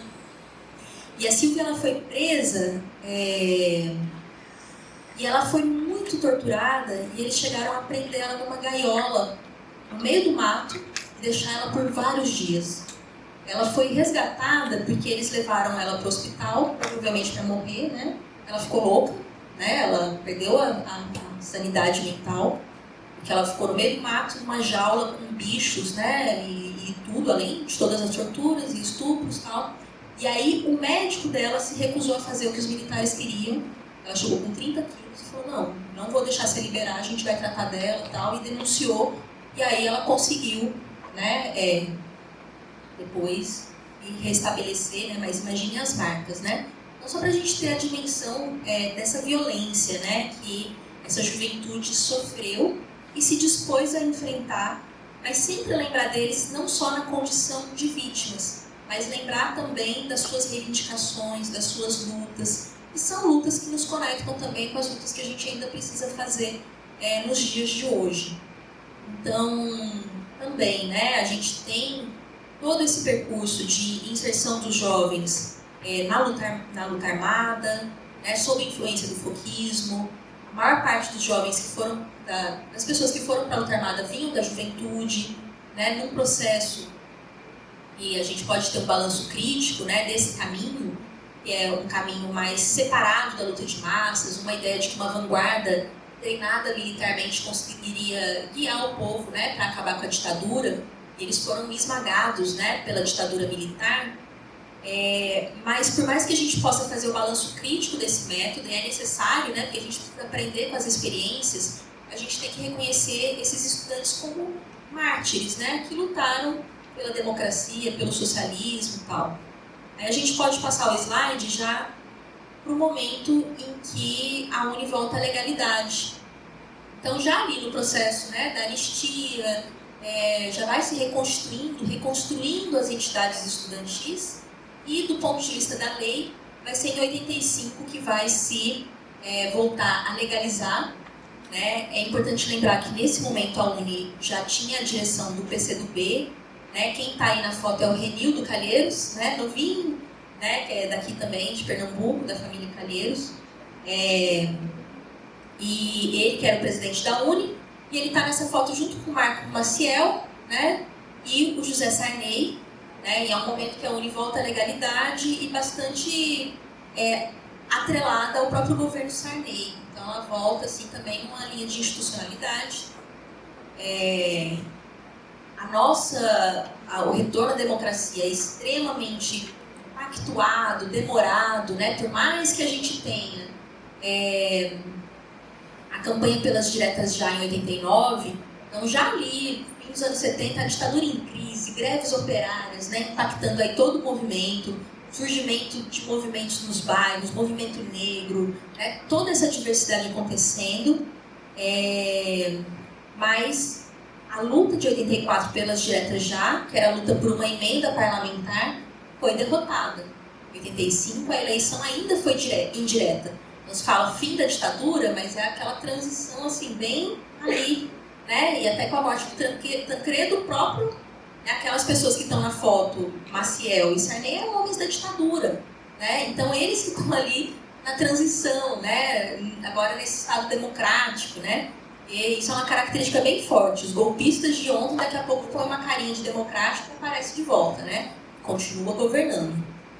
E, efetivamente, a gente tem a primeira eleição mesmo só em 89. A primeira eleição para presidente. E essa eleição vai ser marcada por um tipo de golpe midiático, né? Porque o Lula quase ganhou. Em 89, ele estava à frente no primeiro turno. Tem toda uma manipulação, né? E o Collor consegue sair vitorioso. Mas o Collor, foi um arranjo, né, para tentar garantir ali alguém das classes dominantes, mas um partido tipo o PSL do Bolsonaro, né, que era o PRN, um partido que foi criado ali às pressas, né, sem base parlamentar, né, então ele tinha essa característica. E o Collor, rapidamente, ele não vai conseguir controlar a economia do país, e já veio da ditadura cheia de problemas, alta inflacionária, alto endividamento externo, né? Todos esses problemas, e o Collor vai ser arrastado por uma profunda crise política que vai levar a um processo de impeachment. E nesse momento os estudantes voltam à cena política com o movimento dos caras pintados. Né? Eu, nessa época, tinha 11 anos, aí foi o primeiro protesto que eu fui, lá em São José do Rio Preto. Que todo mundo ia, né? Então, quando tem esses movimentos, é uma coisa assim, que arrasta, né, todo mundo. Aí a gente foi lá, protestou e tal. E era um protesto que tinha um forte caráter, assim, contra a corrupção na política, né? E, de certa forma, os estudantes participaram de uma divisão que estava acontecendo ali nas próprias classes dominantes, né? E, inclusive, na sequência, eles já apoiaram integralmente o governo de Itamar Franco, né? Então, tá vendo? São protestos mais contidos ali dentro de uma certa ordem. No governo FHC, que é um governo abertamente neoliberal, vão ter muitas campanhas contra as privatizações. Não só na educação, porque nesse momento tramitava no Congresso Nacional propostas de cobrança de mensalidade nas universidades, tinha riscos, né, de privatização, assim, no sentido mais literal, né, da gente começar a pagar mensalidade nas universidades públicas, e uma ampla privatização de empresas estatais. Aqui, né, contra a privatização da Vale, né, a Vale do Rio Doce, que foi privatizada, e né, várias empresas de telefonia, Telebrás e tal. Então, os estudantes se engajaram nesse processo de luta e seguindo muito de perto aquele processo também do próprio PT e se cacifando para se tornar direção, né? E também implicava em dar uma moderada no discurso, de começar a fazer uma oposição propositiva, né? Que era uma ideia de mostrar que esse partido depois poderia dirigir os próprios negócios da classe dominante, né, na condução do Estado burguês. Aí passamos mais um episódio, que é a eleição do governo Lula, e aí a gente vai ter, de novo, um processo muito forte de integração das entidades estudantis ao Estado, que é o mesmo reflexo da integração das entidades sindicais. Então, pelo PT ser um partido que veio do movimento operário, sindical, popular, ele tem essa característica de estabelecer governos que são governos de conciliação de classes. Não é um governo revolucionário, não é um governo operário, mas ele tem uma expectativa de poder tentar conciliar os interesses das classes opostas, né? E isso na prática, como não tem como a gente fazer esse milagre de falar ao mesmo tempo o burguês e o operário vão ganhar, por mais que se fale disso, gente, não existe essa possibilidade. Porque a riqueza ela é gerada da exploração. Como que os dois vão ficar felizes nesse processo? Né? Ou você vai afetar um polo ou vai afetar o outro. Por mais que fale, não, vai ser possível conciliar o interesse do camponês sem terra e do plantador de soja. Não tem como. Está em choque. Né? Da mineradora e do indígena. Não vai ter jeito. Então, é um governo que apresenta essa promessa e essa característica de conciliação, ao mesmo tempo que, inclusive de acordo com a conjuntura, às vezes consegue determinadas concessões, ela acaba dando continuidade a medidas que, em última instância, são de ataques aos trabalhadores, mas com uma feição de que isso é mais coletivo, mais democrático. Então, isso também aconteceu na educação sob o governo Lula. Então, a UNE se integrou integralmente ao governo. Você não via um congresso da UNE que não tinha um presidente lá falando e tal. E em torno do projeto de reforma universitária do governo. Era um projeto que tinha uma campanha muito bonita, assim, eram os estudantes andando, estudantes negros, tal, né? Aí, caminhando e cantando, né? Assim, e agora todo mundo vai entrar na universidade. Aquela ideia, né? De filho da doméstica, do pedreiro, agora vai poder estudar, vai poder ser doutor, tal. Mas isso foi feito em grande medida por meio da expansão do ensino privado. Né? Então, se manteve a privatização por meio dos recursos públicos para o ProUni, uma compra de vagas nas instituições privadas. Isso deu um salto na monopolização e na mercantilização do ensino que foi um absurdo. A desnacionalização. E a UNE estava ali só embelezando esse projeto. Nas universidades públicas veio o REUNE. O REUNE, ele tinha uma proposta de expansão, mas sem ampliação de recursos de professores. Era uma expansão precarizada. E aí vai transformando a assistência estudantil em uma coisa bem focalizada, né? Então, esse projeto ele encontrou resistências, mas foram resistências por fora da UNE. Teve movimentos de ocupações das reitorias, né? Esses processos, porque nesse momento também, né, do governo Lula, do governo Dilma, então sequência é a mesma política, também foi um momento que surgiu como expressão da divisão que aconteceu na CUT, e foi criada uma central sindical à esquerda, que foi a Conlutas. Aí na UNE também criaram a Conlute. A Conlute não conseguiu se enraizar morreu de inanição. Depois eles criaram a ANEL, que era a Assembleia Nacional de Estudantes Livre, e também não conseguiu decolar, morreu de inanição, e agora esse pessoal que impulsionava essas iniciativas voltou para a UNE, né? Mas foi uma tentativa de criar uma outra entidade, que acaba sendo um problema, né? Porque no meio sindical isso se estabeleceu. O governo fez uma reforma sindical que deu mais poder às centrais, e aí teve um momento de estilhaçamento. Cada partido tem sua central sindical. Hoje a gente tem mais de 10 centrais sindicais. Né? O PT tem uma, né? O PCdoB tem a CTB, o Solidariedade tem a Força Sindical. Isso é muito ruim para os trabalhadores, porque o sindicato ele tem que ser uma frente, né? De toda a diversidade, assim como a UNE, né? Como a entidade estudantil. Então, a gente tem esse percurso, né? Que é um momento em que se aprovam legislações, por exemplo, a questão da lei de cotas, né? Com a Dilma. A gente vê a importância, né, dessa lei, a mudança do perfil do universitário, mas você tem, dentro das mesmas vagas existentes, uma mudança no perfil. A gente não tem mais uma luta geral dos estudantes pelo fim desses excedentes, para vagas para todos. A gente só luta para, dentro das vagas existentes, distribuir de uma maneira que a gente tenha uma maior presença, né, de determinados segmentos populacionais. Então, isso vai trazendo, né, essas alterações.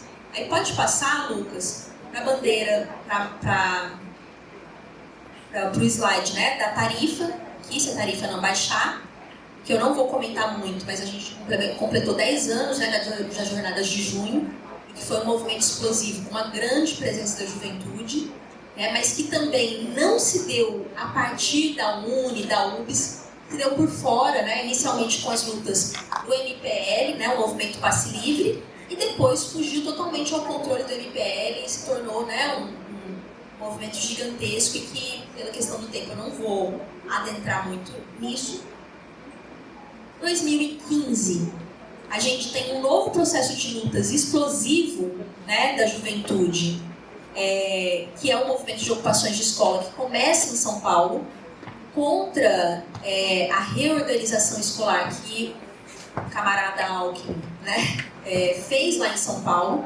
Era uma medida para fechar escolas e salas de aula, e os estudantes se revoltaram e tiveram um processo de ocupações, e assim como em 2013 a repressão jogou gasolina na fogueira, em 2013 a repressão conjunta do Alckmin e do Haddad jogou gasolina ali, o negócio explodiu, e em 2015 a repressão do Alckmin levou esse movimento a ganhar grande solidariedade, porque não tem coisa que gera comoção de que você vê aqueles estudantes apanhando, e vocês não têm ideia do que é a polícia de São Paulo, gente, é uma das polícias mais truculentas, né, a tropa do choque lá, a tropa do braço, pessoal altamente treinado, né, tanto é que nesses protestos, assim como aqui, né, pessoas perderam visão e tal, e aí esse movimento explodiu ali, conseguiu derrotar a reorganização escolar naquele momento. Em 2016, depois do golpe contra Dilma, vem o governo Temer, aí a gente passa, continua aqui nesse slide da Escola é Nossa, porque em 2016 veio o golpe e o movimento operário, por conta dessa domesticação anterior, de você quebrar, né, a sua radicalidade, e até mesmo porque o próprio governo Dilma ele já estava para tentar se manter fazendo alguns ataques, como restrições ao seguro-desemprego, um ajuste fiscal que foi chamado o Plano Levi. Então, na hora que veio o golpe, não teve uma reação, por exemplo, da classe operária de se levantar, fazer uma greve política e falar: não, ninguém vai tirar esse governo, se a gente elegeu, é a gente que pode tirar, não são esses 300 parlamentares aí que vão tirar. Não teve isso. Mesmo o PT sendo a direção da CUT, né, dos organismos de massa, não teve essa luta, de fato, direta, né, para derrotar o golpe. O que a gente tinha? Aquelas manifestações, o dia que ia ter uma votação do Congresso, que era uma manifestação para a gente assistir os parlamentares votando. Lembra? O povo colocava até telão lá, para a gente ver, aí todo mundo chorava, né? Era isso, né? Então, a classe operária, os movimentos que tinham sido estatizados, burocratizados, institucionalizados, não conseguiram dar uma resposta ao governo Temer. mas essa revolta explodiu pelos secundaristas. O movimento secundarista foi a ponta de lança ali naquele momento. Foi ele que conseguiu garantir, por exemplo, que isso se irradiasse para as universidades. A gente teve ocupação aqui de universidades, a gente teve greve, né, de professores aqui na UFPE, em várias universidades. Então, esse daí foi um episódio importante também. Eu queria pedir para o Lucas para passar o trailer do Bora Ocupar, porque eu fiz como projeto de extensão aqui um documentário sobre as ocupações de escola, né, que aconteceu em 2016, falando das ocupações aqui de Pernambuco. Então, pode soltar. A gente vai ter 20 anos de congelamento de gastos e ainda vai ter redução do nosso pensamento, vamos dizer assim.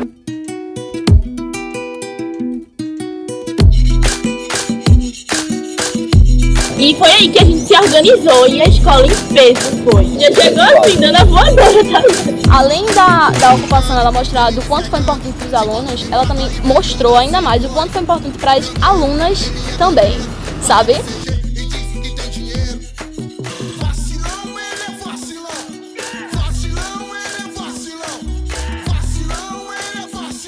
A educação brasileira hoje em dia, pra mim, eu acho que é um funil.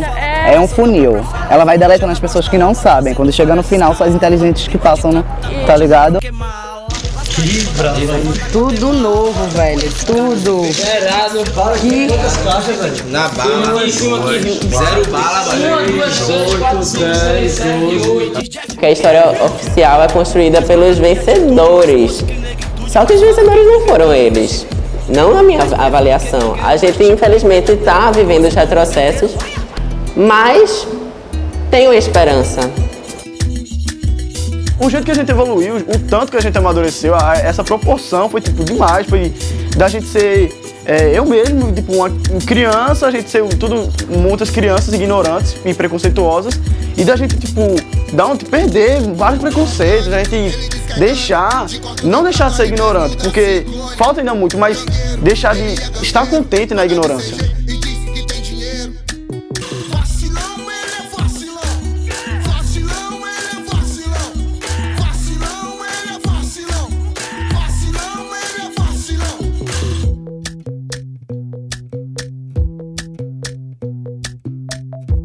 Todo mundo estava ali por uma causa, a educação.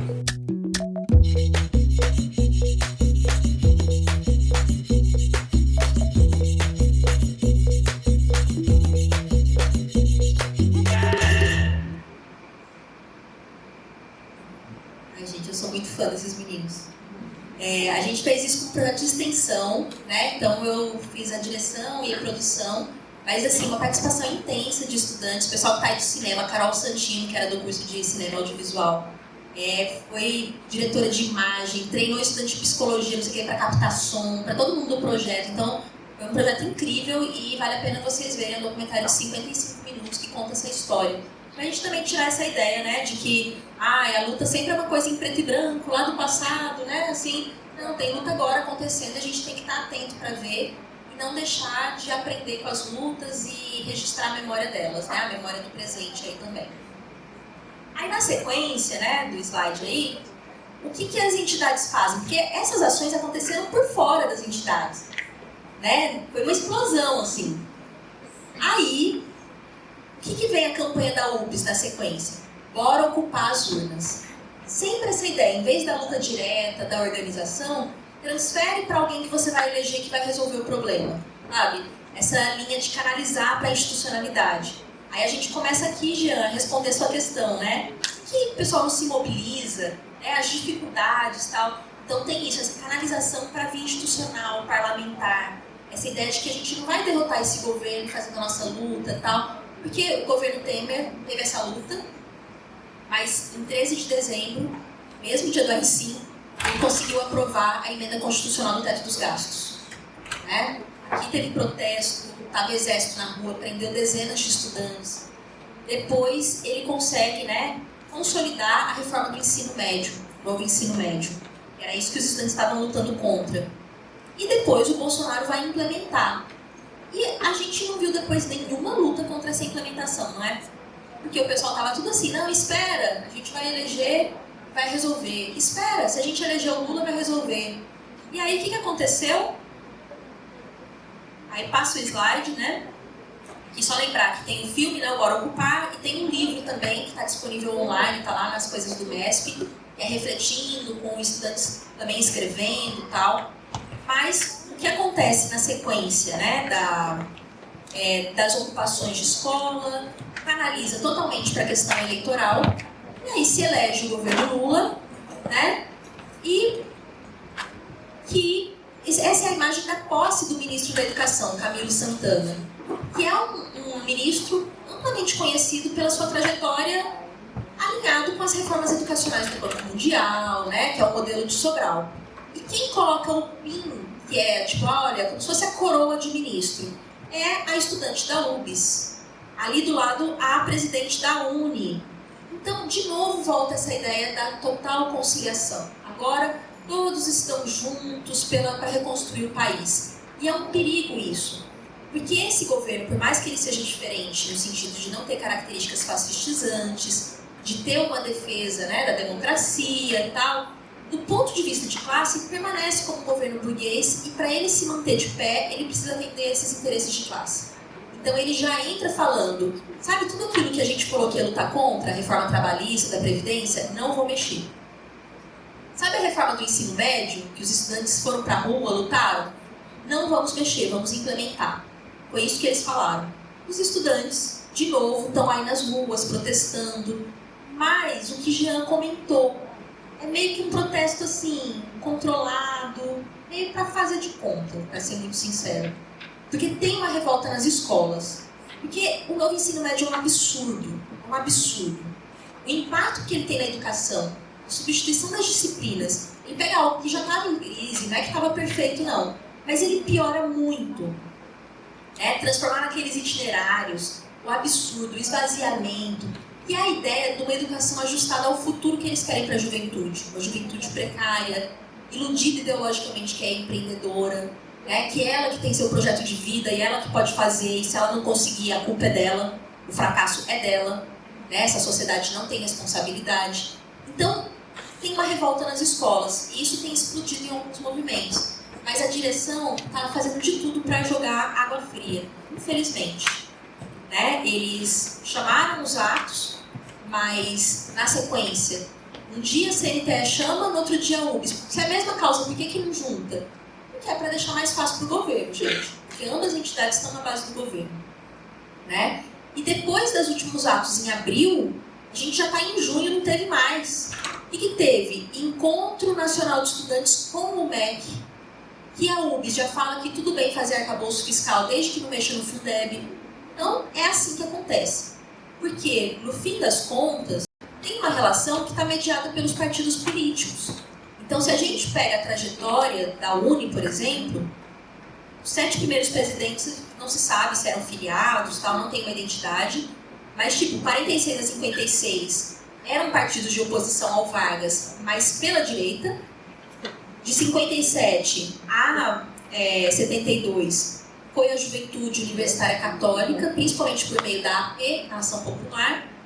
De 72 a 73, a APML, que foi um racha da AP, que era a Ação Popular Marxista-Leninista. Em 73, a APML se funde com o PCdoB. E desde a reorganização da UNE em 79, é o PCdoB que está na direção. Faz tempo, hein, gente? Só teve uma exceção de 3 anos ali e teve uma gestão do PT. A partir de 89 começa a ter a proporcionalidade, que faz com que a gestão seja compartilhada, né, de forma proporcional por vários, de acordo com os votos de cada entidade. Então, para finalizar, acho que acabei falando demais, mas o que a gente vai pensar para hoje, né? Porque, a rigor, o que o capitalismo tem a oferecer para a juventude é terrível, assim, no presente e no futuro. A gente está aí, né? Esses dias de chuva, Recife já fica submersa. Já falam que Recife é uma das cidades que mais pode ser afetada pela crise climática, né? A partir de 2030. Não por causa só da sua geografia, mas por causa da miséria. Porque tem um monte de gente que tem que morar na beira do rio, tem que morar na encosta, né? Então, se esse mundo continuar nas mãos dessa burguesia, ela não hesita em, para defender seus interesses, sacrificar até mesmo parcelas muito grandes da humanidade. Ela está levando a humanidade à beira do precipício mesmo. E a barbárie social já se manifesta de várias maneiras. Ela tem um processo de ir incorporando a tecnologia, mas não a serviço de todos. Porque a tecnologia inserida a serviço de todos levaria o quê? A gente a reduzir a jornada, né, para todo mundo poder ter mais tempo livre para se desenvolver artisticamente, né, com todos os seus potenciais. Mas isso, quando é inserido, leva ao desemprego. As crises têm sido respondidas, né, para manter os lucros com uma ofensiva. A gente não está vivendo uma expansão de direitos, nem mesmo uma manutenção, é uma retirada acelerada, né, uma perspectiva de precariedade, de desemprego. Então, é isso que o capitalismo tem a oferecer.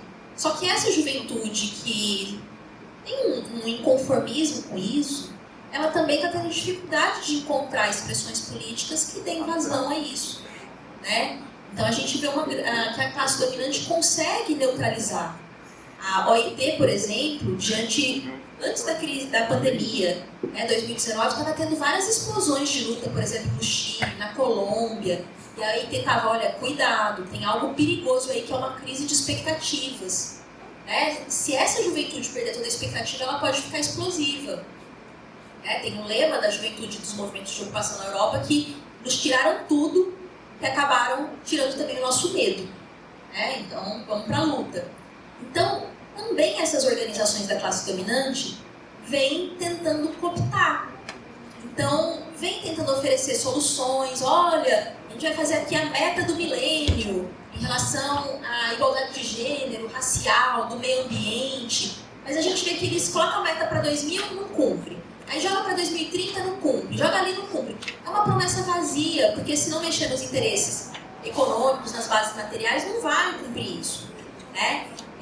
Tem muito investimento de fundações, ONGs, que são amparadas pelo capital monopolista, pela social-democracia europeia, por setores religiosos, para lançar editais, mapear os jovens, que eles chamam de jovens transformadores sociais, os change makers, os protagonistas, os empreendedores sociais, os dinamizadores. E aí ele pega esse jovem que tem uma inteligência, uma capacidade de liderança e traz para um discursinho ali já pré-moldado. Então, é isso que eles têm a oferecer. E eu acho que a gente precisa voltar a essa história de luta, mas com um olhar crítico, sem idealizar, né? Essas lutas, elas têm os seus limites. Também não tem como a gente copiar lutas passadas, os desafios são sempre novos, mas a gente pode aprender com as experiências. E vocês podem ter certeza que a classe dominante aprende com as experiências. Ela, né, intensifica os seus meios de repressão, de cooptação ideológica, então a gente também tem que ser esperto, tem que aprender. Então, preservar a memória, preservar a documentação, fazer eventos como esse, é uma forma da gente aprender com a experiência e ajudar essa nova geração a travar suas lutas, colocar em prática, né, o seu espírito aí de contestação e sua criatividade a serviço de um projeto de transformação social. E aí, por fim, podia faltar, né, a Rosa Luxemburgo, mas é uma frase dela, né, que há todo um velho mundo ainda por destruir e todo um novo mundo a construir. Mas nós conseguiremos, jovens amigos, não é verdade?